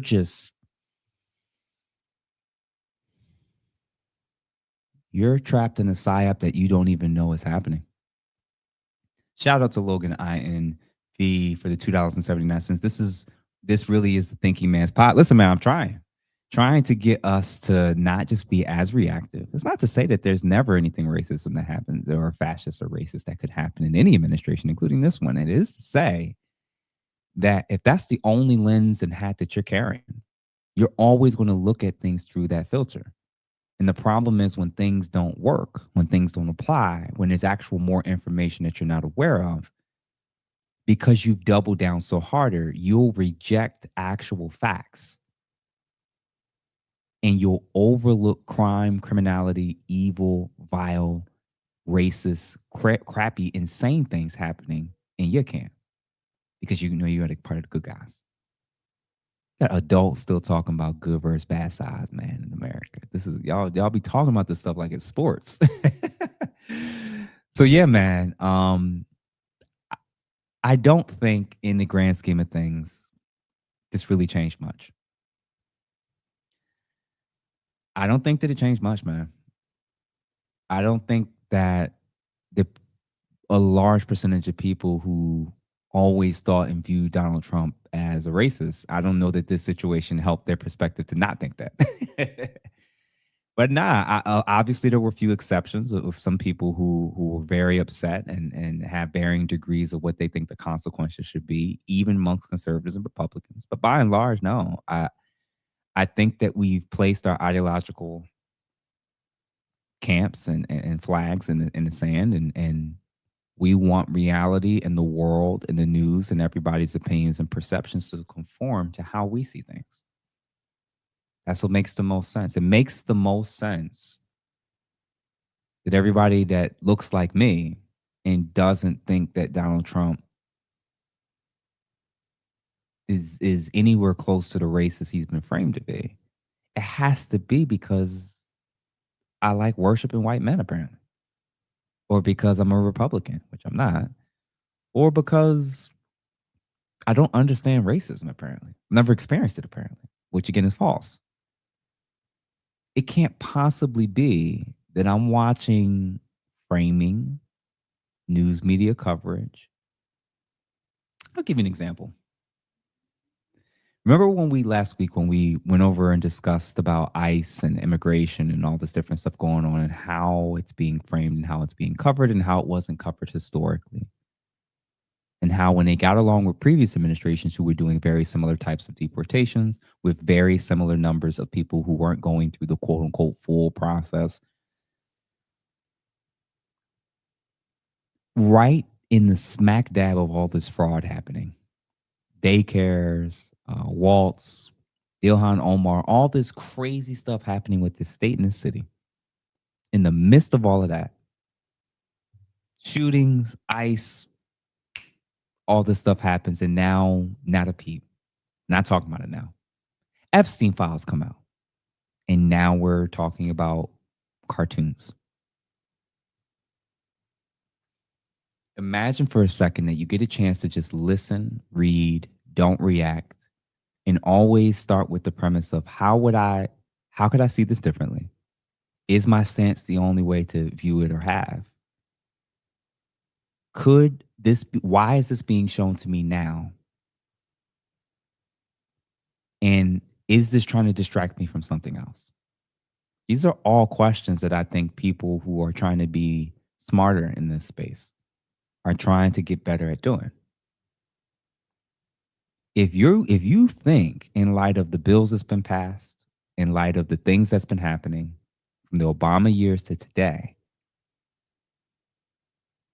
that the news media on the television screen is there to tell you the honest truth 100% of the time,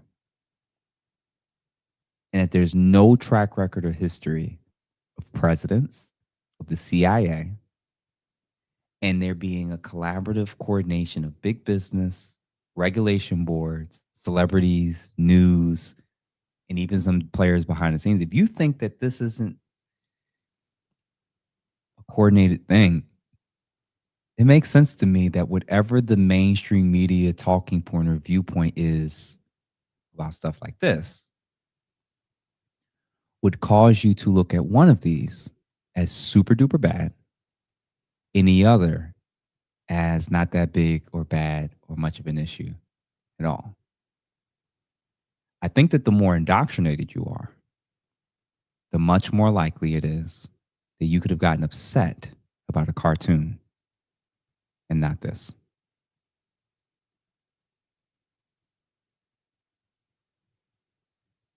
Or this.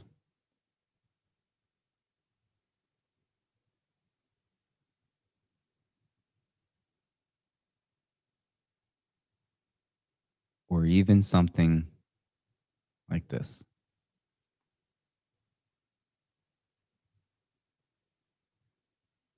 Readily available. You don't care about racism. You don't care about classism. You don't care about billionaires in politics. Before Elon Musk was really associated with the right and with Donald Trump, y'all loved him. Now you don't. You loved Target till you didn't. You loved the NFL till you didn't. You were patriotic till you're not. You didn't care about undocumented immigration and deportations until Trump started doing it.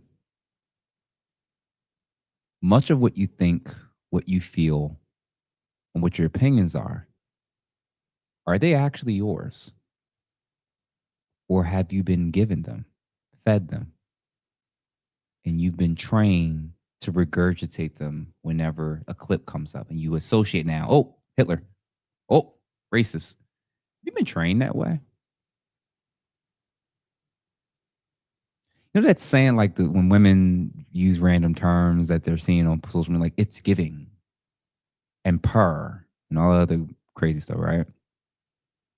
They don't come up with that on their own. Not majority of them. They're hearing it. They're hearing it amongst their friends. They're hearing it amongst their social circles. They're hearing it on social media. And now before you know it, that's how they talk. Purr. He better come correct. Period. All of those came from talking points that just was out there. It got trendy, and now they started adopting and using that language. the news and the media and celebrities and propaganda platforms kind of function the same way, especially in regards to politics. This is why the things that you didn't care about 8 to 10, 12, 14 years ago, you do now.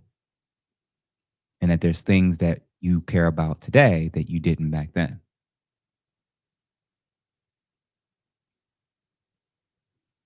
That's how you know. That's how you know. So, hey, remember, the same people that was so big on talking about how inhumane and how this and how that about the deportation process was the same people saying they wanted Nicki Minaj deported.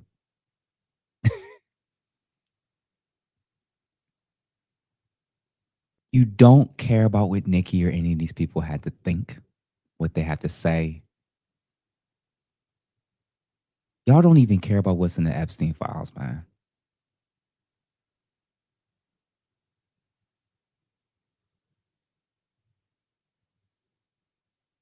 Thank you, Couture Leotard, Leotards for the $2. Watch C-SPAN, leave the news alone. Yeah, C-SPAN's substantially better than a lot of other stuff. So at the end of the day, what I'm basically warning in light of this entire conversation, emotional manipulation, selective outrage, confirmation bias, framing, et cetera, et cetera. If you're not careful, there's a strong possibility that you may wind up being the subject of this book, where you've been taught and told who to like, who to hate, who to judge, who to accept, who to believe in, who to not. And when you base it on the factors of political party, race, gender, class, you may have potential blind spots when it comes to going through and discussing topics like this and many others. I said that in order to believe in a modern nation state, you have to believe in border and border enforcement. How it's executed, I'm willing to work with people and debate about what that looks like. But a border has to exist, and it's the case for every single country. And every single country hasn't looked the way it's looked and had the inhabitants that it's had.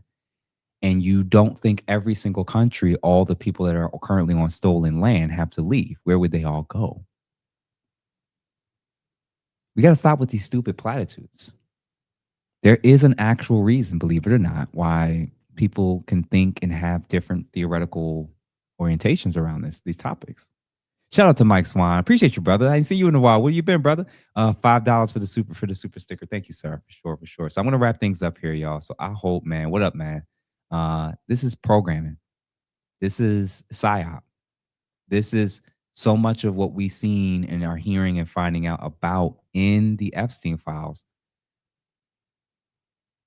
If you really slow down, man, a lot of this is a game and you still believe that you're a player. You still think, come on, y'all. You're not even important enough to be a pawn on the board. Most of us are not.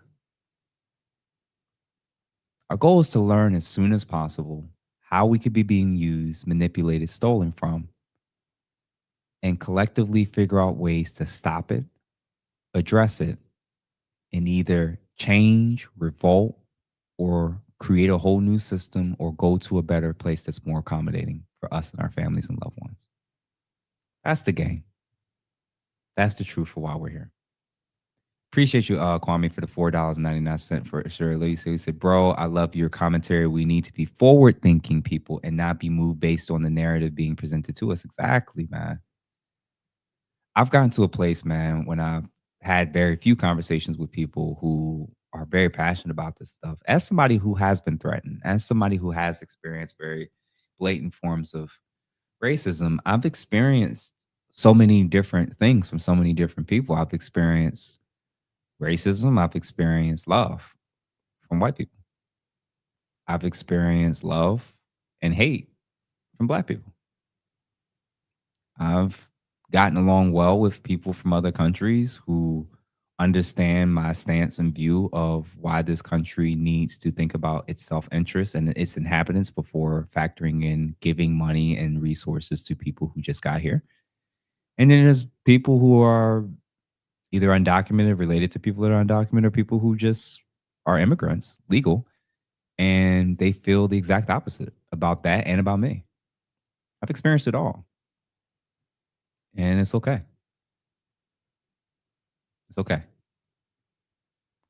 What I've learned is 6 years ago, 5, 6, 8+ years ago, I think I would have been much more upset or really worked up about that clip or really only saw the 3-second clip to it and said, yeah, therefore, no. I'm at a stage and place, man, where, you know, I'm just hoping to be open to being wrong, to being careful before I make snap judgments.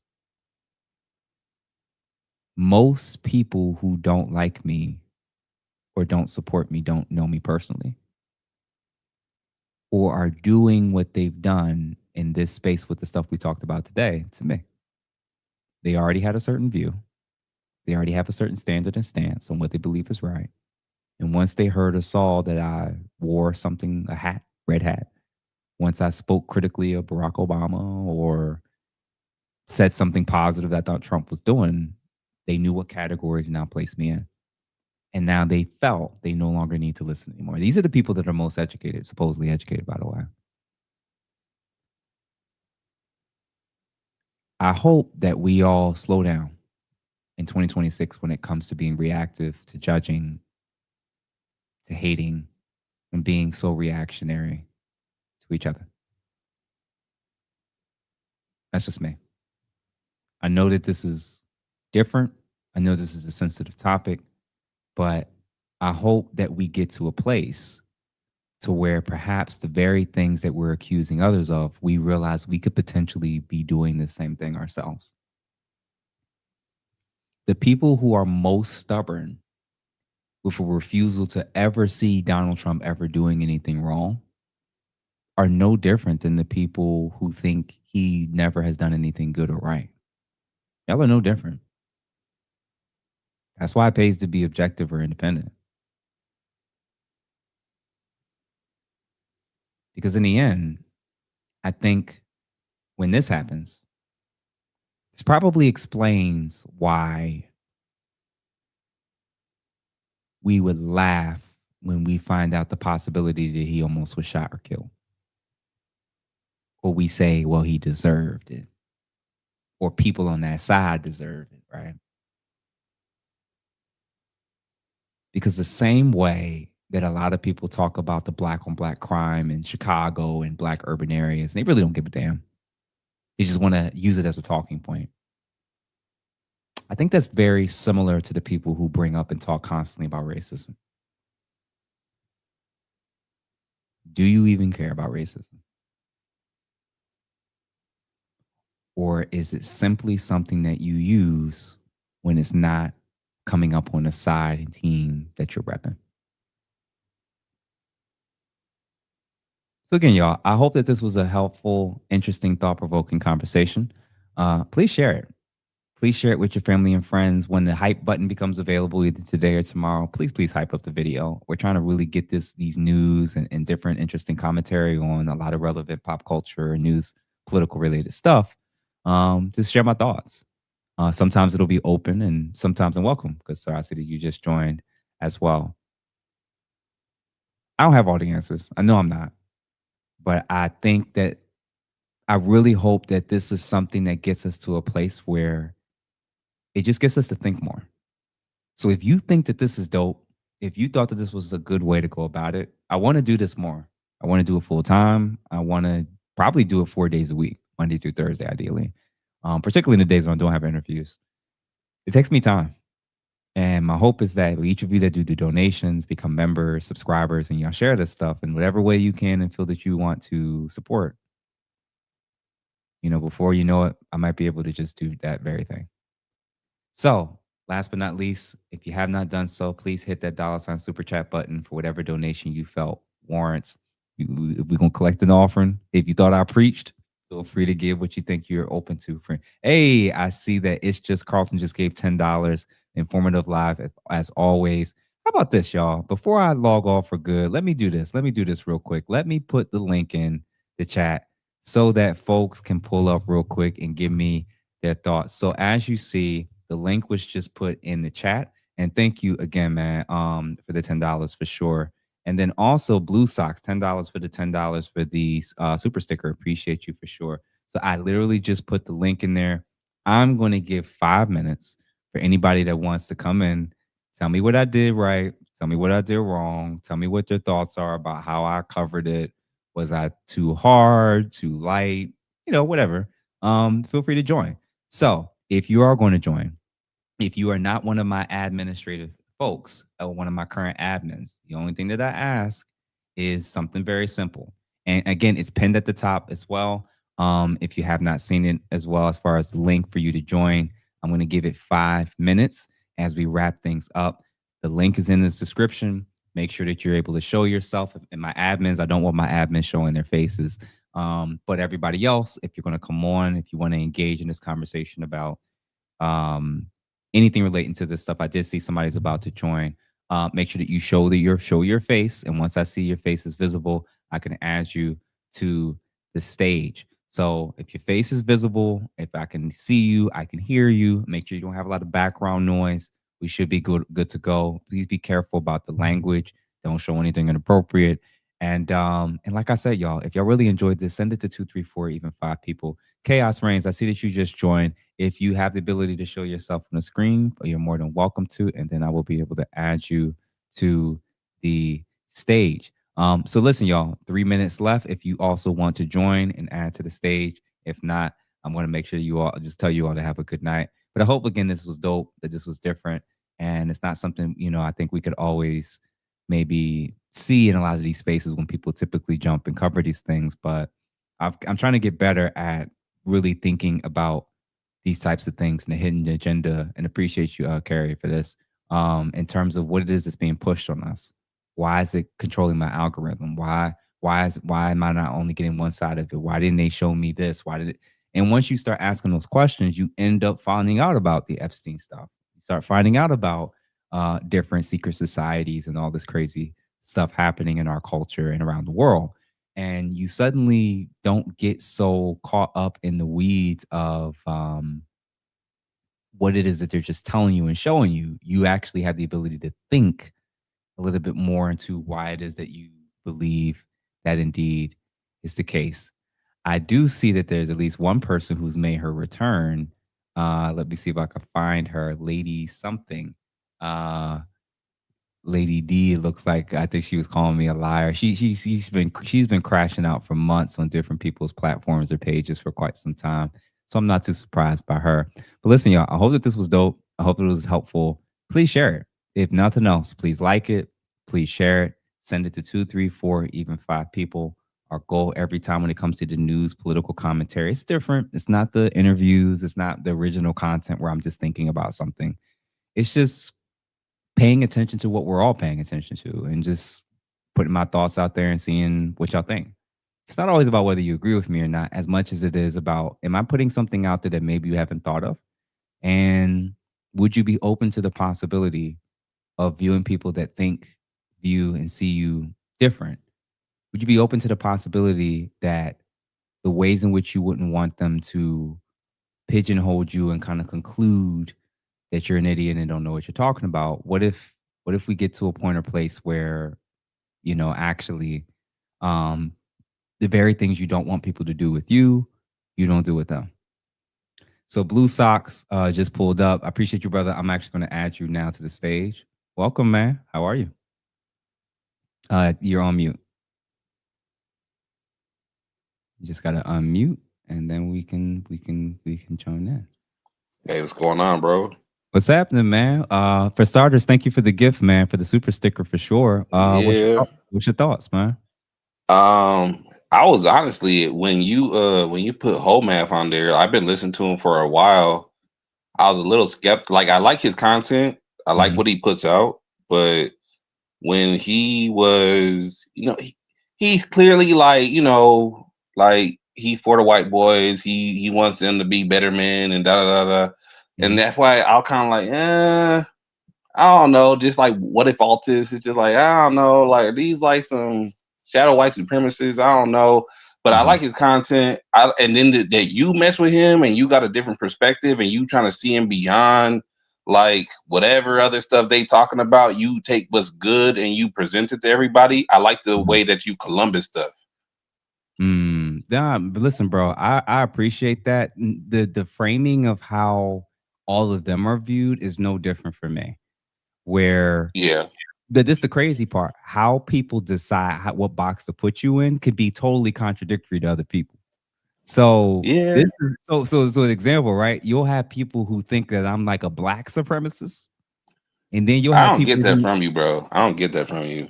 listen, but you got to realize if you looked at the hats I would wear, sometimes the topics I would wear, the race discussions I would have, and even the challenges I've had with Charlie Kirk and many conservatives, there were people who would absolutely be like, "Oh, he's nothing but he hates white people and he's this or that." And then on the flip side, you'll have a whole host of people that's like, "He hate black people. He loved being with the Republicans and he loved being with among white people." So it's a very interesting. So for me, I've learned that what people come across, what goes viral, what they already were predisposed to believing in, that kind of shapes how they're going to see it, man. Especially if they haven't asked you. Yeah. But you got to keep in mind too, like black people are very emotional. Black people like if like the whole Obama thing with Trump and everything, it's like Trump is putting out some racist Obama stuff. I didn't really lean into it. As soon as I heard it, I already knew it was trying to distract from like the Epstein files. So I was just like, all right, whatever. What are the markets doing?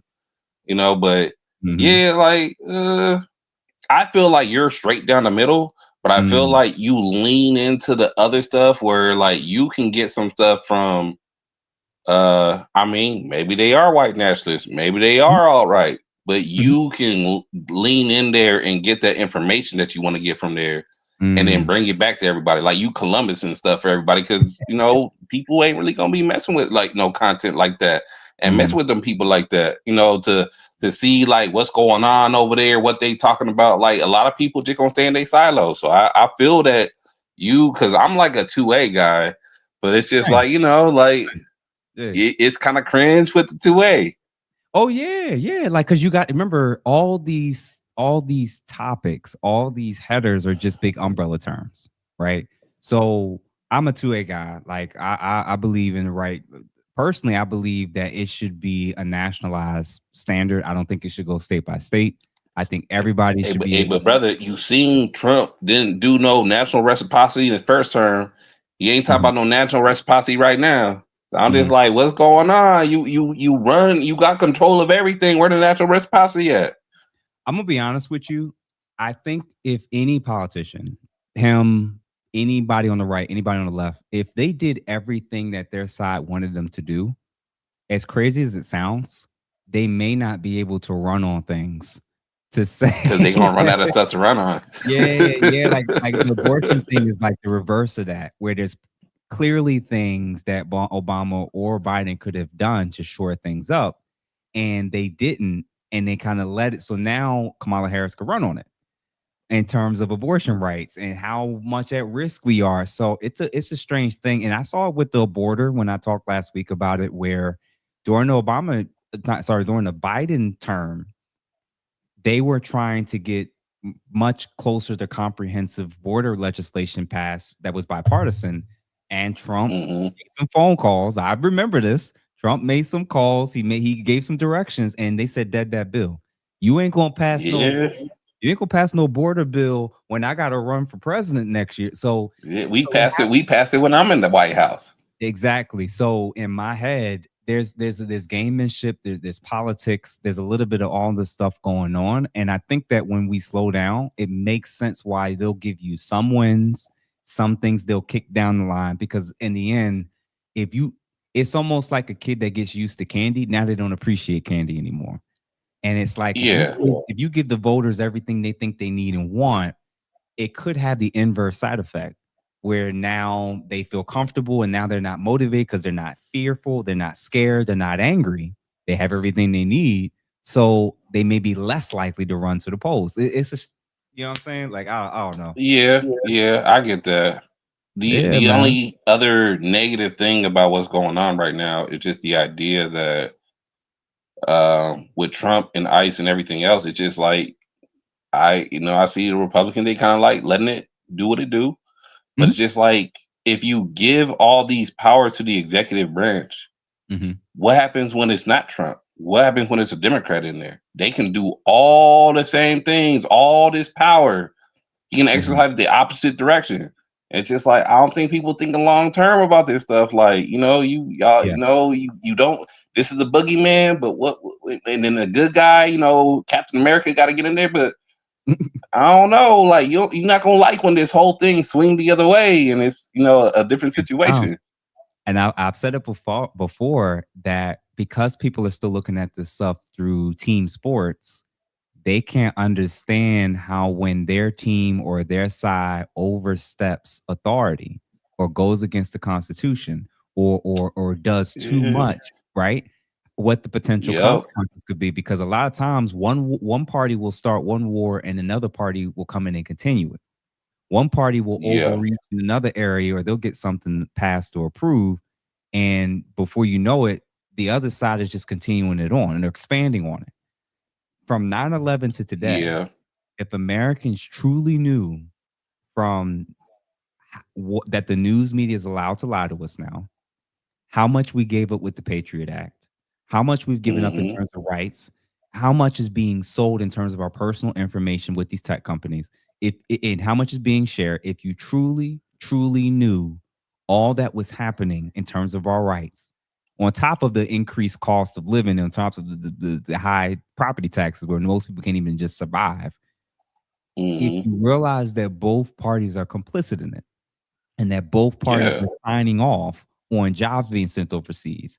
Both parties at different points were in favor of people coming over the border for cheaper labor. If both parties at Yeah. different points, then at some point, And not even coming over the border for cheaper labor, bringing in Indian engineers to do yeah, the high, like the six-figure jobs. H1, the whole nine. If you really slow down and realize, then you're in a place where it's no longer about who's the figurehead of the party who's currently doing it. I'm looking more at the ideology of how long it's been happening. Yeah. That's a totally different way than Trump's doing it, so I hate it. Obama was doing it, so I love it, or reverse it. Yeah, the goofy performative circus stuff that Yeah. everybody kind of gravitates around, but it's just like nothing's changed. When Clinton was in there, Bush was in Mhm. there, like Reagan was in there, it's like it's been the continuity throughout the whole thing. This is why they'll look at one president and call him a war criminal, and they'll look at another president and think he was the greatest president ever and was bombing Yeah, because he played the bombing saxophone. He Parker did a Brown little Texas. cocaine back in the day. I don't know if Exactly. I can say No, it was said. that. It was said, and that's the thing where it's like your allegiance can't be to a party or to a political figure. Your allegiance Nah, has hey, to be. bro, I'm a registered libertarian. The only Hey, reason why I'm not a registered Republican is mhm, because I was hanging out with my homegirl one day and I got a mhm, phone call and it was from the sheriff's department. And I'm sitting there like, I don't know why the sheriff is calling me. mhm, Let it go to voicemail. And they were, because I was registered Republican, they had all the information on me. They had the business that was registered to me. They had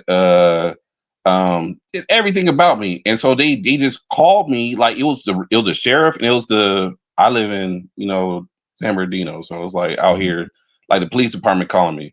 And mhm, so it's like I don't like the police calling me. I don't like all this. Like what is mhm, it? But they're calling me asking for money for these fundraisers that they're doing. And I'm just like, mhm.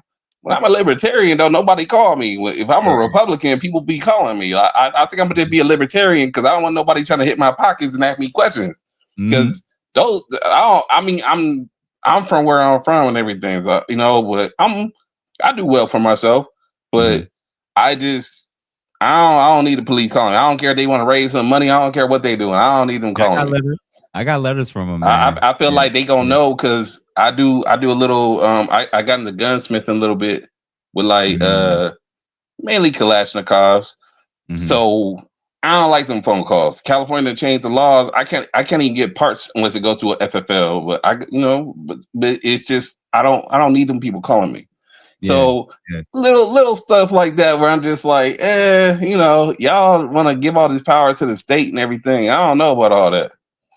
Listen, at the end of the day, that's what when you go to both extremes, whether it's fascism and communism or varying forms of totalitarianism, that's the end goal. Is life becomes so hard, it becomes so difficult, and you've been trained to blame the other citizens that just view the problems in your society in a way to address it in a different way. They got it all, man. They have figured it out on multiple fronts how to get everybody emotional, reactive, Like trusting it's in dialed all the way in. Like always they like trusting the with the government to fix it. my bad. Yeah, always trusting the government to intervene. And oftentimes for incidents that the government created, and it's like it's the problems. It's the problem action resolution cycle all over again. They figured out the Bro, game. it's the Gulf of Tonkin, but they doing it over here in the States. It's the Alamo, it's Remember the Maine, it's doing it over here in the States. And then now we got all the state authority. Now we can bring the Marines onto American soil. Now we can shoot Americans. It's just like like it's a whole game and they got it all dialed in. They know how to rile everybody up.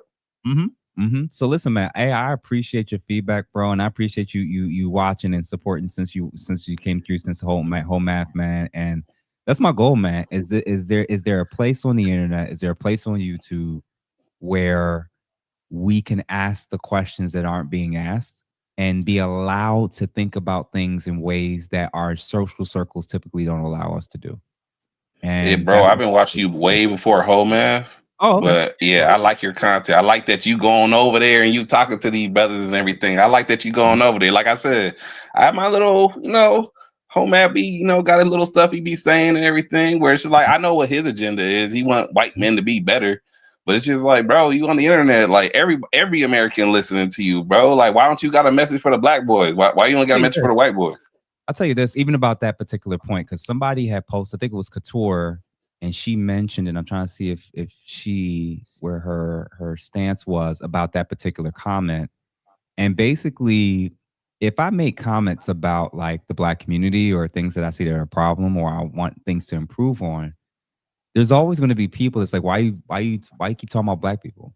Why don't you advocate for all men or all people? Or why are you talking about just men? Why don't you talk about women? People gonna talk about what their interest is that they want to talk about, man. People want to support who they want to support. And what I've learned is rather than trying to all lives matter this stuff, how about whatever it is that we're focused on, whatever it is that we care about, allow people the space to do that? Because this is my view. If I'm going to advocate for the foundation of Black Americans and how we move and how we protect ourselves both now and in the future, and also talk about Americans, that's my choice. But nobody's going to tell me I have to talk about white people and Asians to be super inclusive. Like I can or I can't. And I think that's the issue. Is it's similar to this whole discussion with the whole topic to begin with. When we don't allow people the space to feel and think and express what it is that they want to advocate for, sometimes I realize like the very things that they stand for is also applies to me. I'm like, a lot of people could accuse me of not talking and advocating enough about women's rights, children's rights, rights of undocumented rights. What is that? Right. Just in the idea of the things that they would need to be further protected from this type of stuff that's happening with the Epstein files, for instance, right? Because I don't talk enough about children, or I don't talk enough about women, or I'm heavy leaning when it comes to advocating for men. I get what you're saying. Yeah, man. So that's where I'm at. I'm not trying to lean too heavy on him. Just I listen to a lot of his stuff, and it's just like I get that that's his tribe, that's where he's from and everything. I thought it was like it was more for the Americans. It wasn't a tribal thing, but that's the only reason I bring that up. But I like what he got, and I listen to it, and his stuff is true. Like if you that stuff aside, like there's no flaws in any of his logic. Yeah. Listen, the dude he's entertaining, man. I was lucky to get him on, and I'm excited. But one of the things I'm glad you brought it up. A lot of people will struggle with the various guests that I've had on or will have on. They've struggled with Charleston White. They've struggled with me meeting with Pearl. They've struggled with me going on different platforms. And they're no different than the people who, in my mind, just has the one track mind of I see, I react, I hear, I feel. And I'm like, when you do that, the whole forest for the trees thing doesn't make sense to them. They're not long-term thinkers. They like the great example for me I always will pose to people is Donald Trump is one of the most powerful people in the world, especially in the country. You got his finger on the red button. If you got a call or you got an email from the White House stating you have 20 minutes to meet with Donald Trump for any reason, for any cause, to bring up anything you want to advocate for, there are literally people in our community and in this damn country, because of their feelings about him, that would say no. I don't agree with that. I don't agree with that. We need to get our brothers that already got all that stuff written down on a list and put them in front of him, because that man makes deals. That man is doing stuff. He gonna run some money, gonna make some situations happen. It don't matter. I'm gonna say it again. You're thinking about the people that would do it. I'm talking about the people who would not. That those people actually exist. Remember, if the framing is that he's Hitler, if the framing is that he's a racist, if the framing is that he's a white supremacist, if the framing is that he's the reason for why democracy is at risk, the idea that some people even want to be justify working with that. The idea that some people will want to be associated, connected, anywhere affiliated with meeting with. You see how we've treated people that met with them, took a picture with them, did a song for them. Now bro, to meet behind the scenes, to take a little photo op picture and come on now. So the reality is, man, you may go, I would go. There's a whole host of people because of the propaganda and indoctrination that would not. And what I'm suggesting how I move with this channel is the people that would not with Trump are the same people who would not understand why my platform has gotten to the size that it has. Exactly. Because they're thinking emotionally and not logically. They're thinking short term and not long term. Hey, bro, thinking brothers of the future, we all we got. Hey. So listen, man. I appreciate everything you do, bro. I appreciate everything you do, and keep being out there, keep pushing, being on the edge out there, pushing out, dealing with different kind of people. Like, don't worry about the community you're talking about. Like, talk to these people. Go out here. If they white supremacists or whatever, they got good ideas or whatever they say and applies to us too, because we live in this country with them. It is what it is. Nah, my crazy stance is with them, in particular, white nationalists and white supremacists. I wouldn't engage with them until I felt comfortable enough to be able to articulate their viewpoint and why I thought it was weak. Yeah. It ain't just because racism. You're gonna figure that out about them anyway. I'm just saying, filter them out, get the good ones in, the ones we can learn something from, because like what's good for them is good for us. Like at the end of the day, we live in this country together. They dealing with the same women we dealing with. Yeah, man. So listen, I appreciate it. I appreciate your support from the months you've been rocking with me, bro. Keep sending this, sharing this with other people, man. And my hope is, bro. My hope genuinely, that more people can engage and join in these type of conversations with us, man. All right. Hey, you be easy, brother. Appreciate you. All right, y'all. Appreciate Blue Sox for pulling up and stopping through, man. Now I'm going to wrap things up, y'all. I'm just skimming through the comments real quick. Appreciate everybody that stopped in, that showed love, that liked. If you haven't done so, please make sure you like this, send it to 2 or 3 people. It's already been 2 hours, so I'm actually going to wrap things up.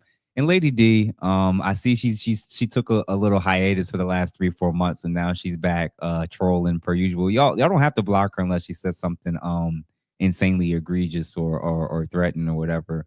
Helps with the algorithm, Lady D, every time you It helps with the algorithm, Lady D, every time you comment. So thank you for the 5 to 10 plus comments that you gave. I'm sure that more and more people will watch the content as a result. So thank you for the engagement for sure, even if you don't like me or the platform itself.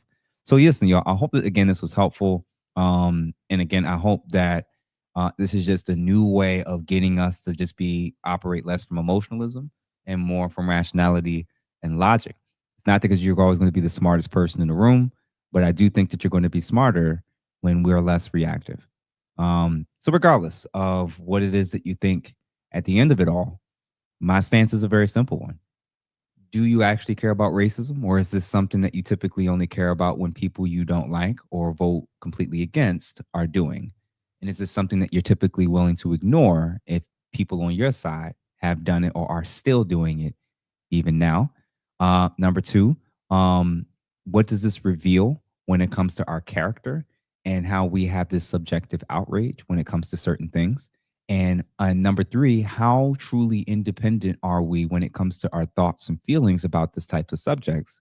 If everything that we think and everything that we feel, similar to what I said about the ladies, when it comes to their talking points about per and period and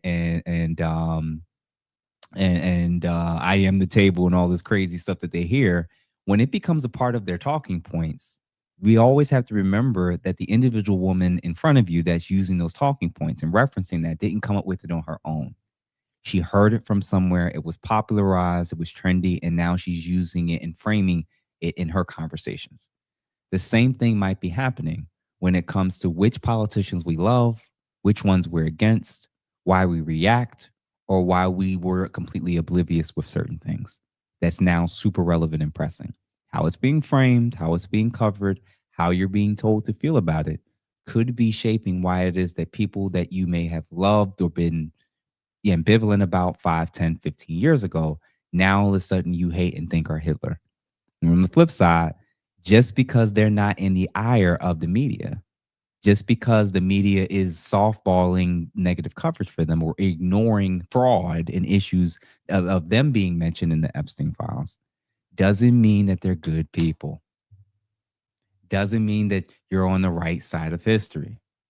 The reality is good and evil can exist in either political party. Good and evil can exist on either side of the aisle. It is okay for you to acknowledge good and truth and crime and fraud, regardless of who's doing it.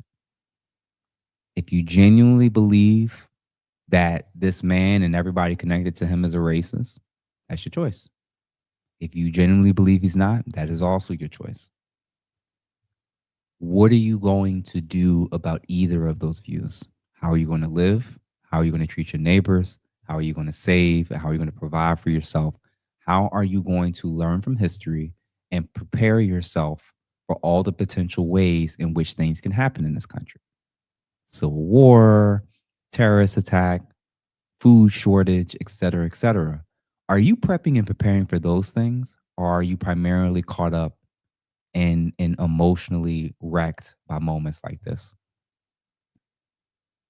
This man has been called an ape.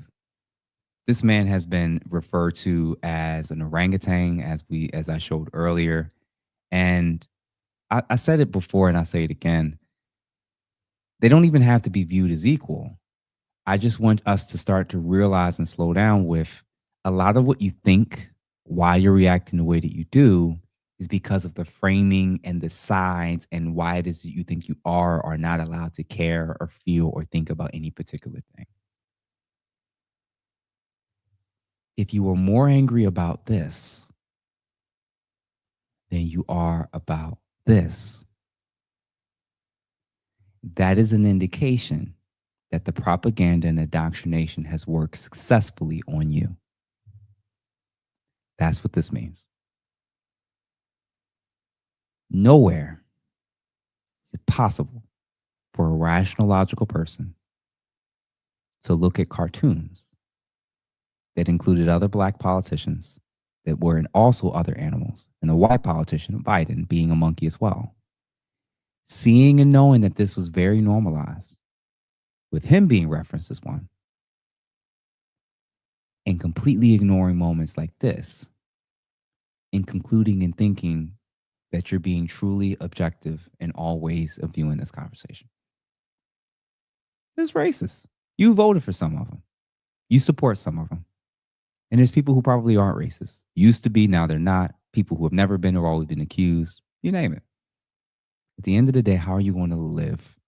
How are you going to move? What the heck is it that you're going to do? Be emotional, share hashtags, try to park in front of ICE vehicles. What you going to do?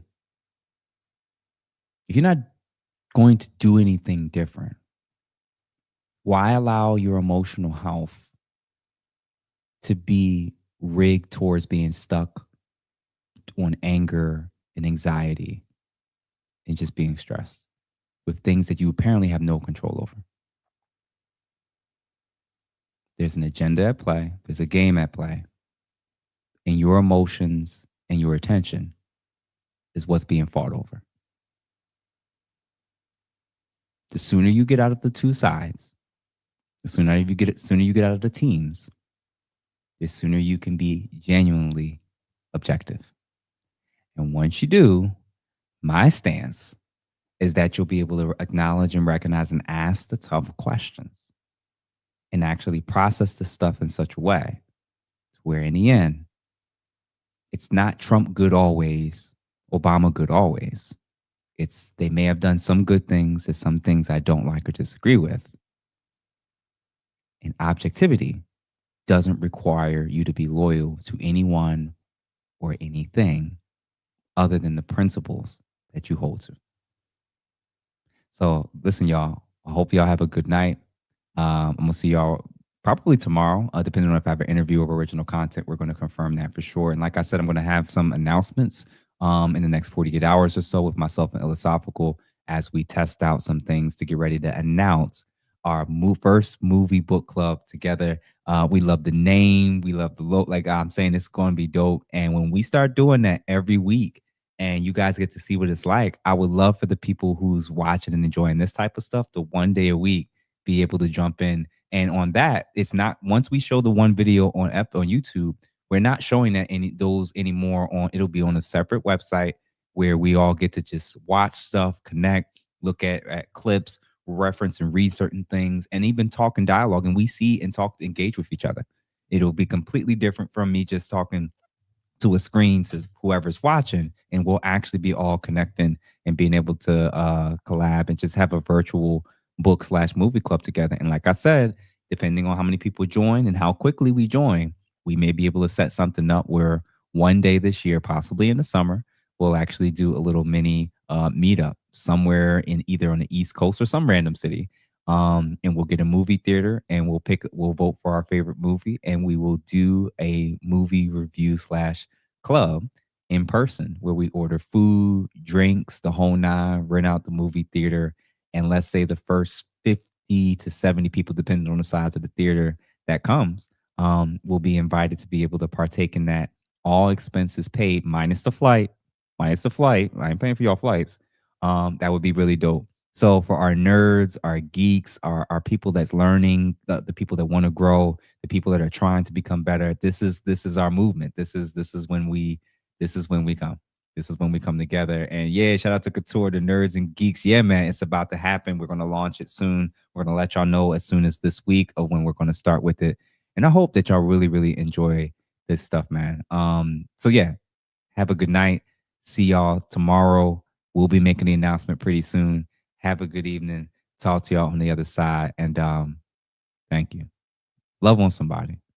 And love on somebody that needs it. Peace.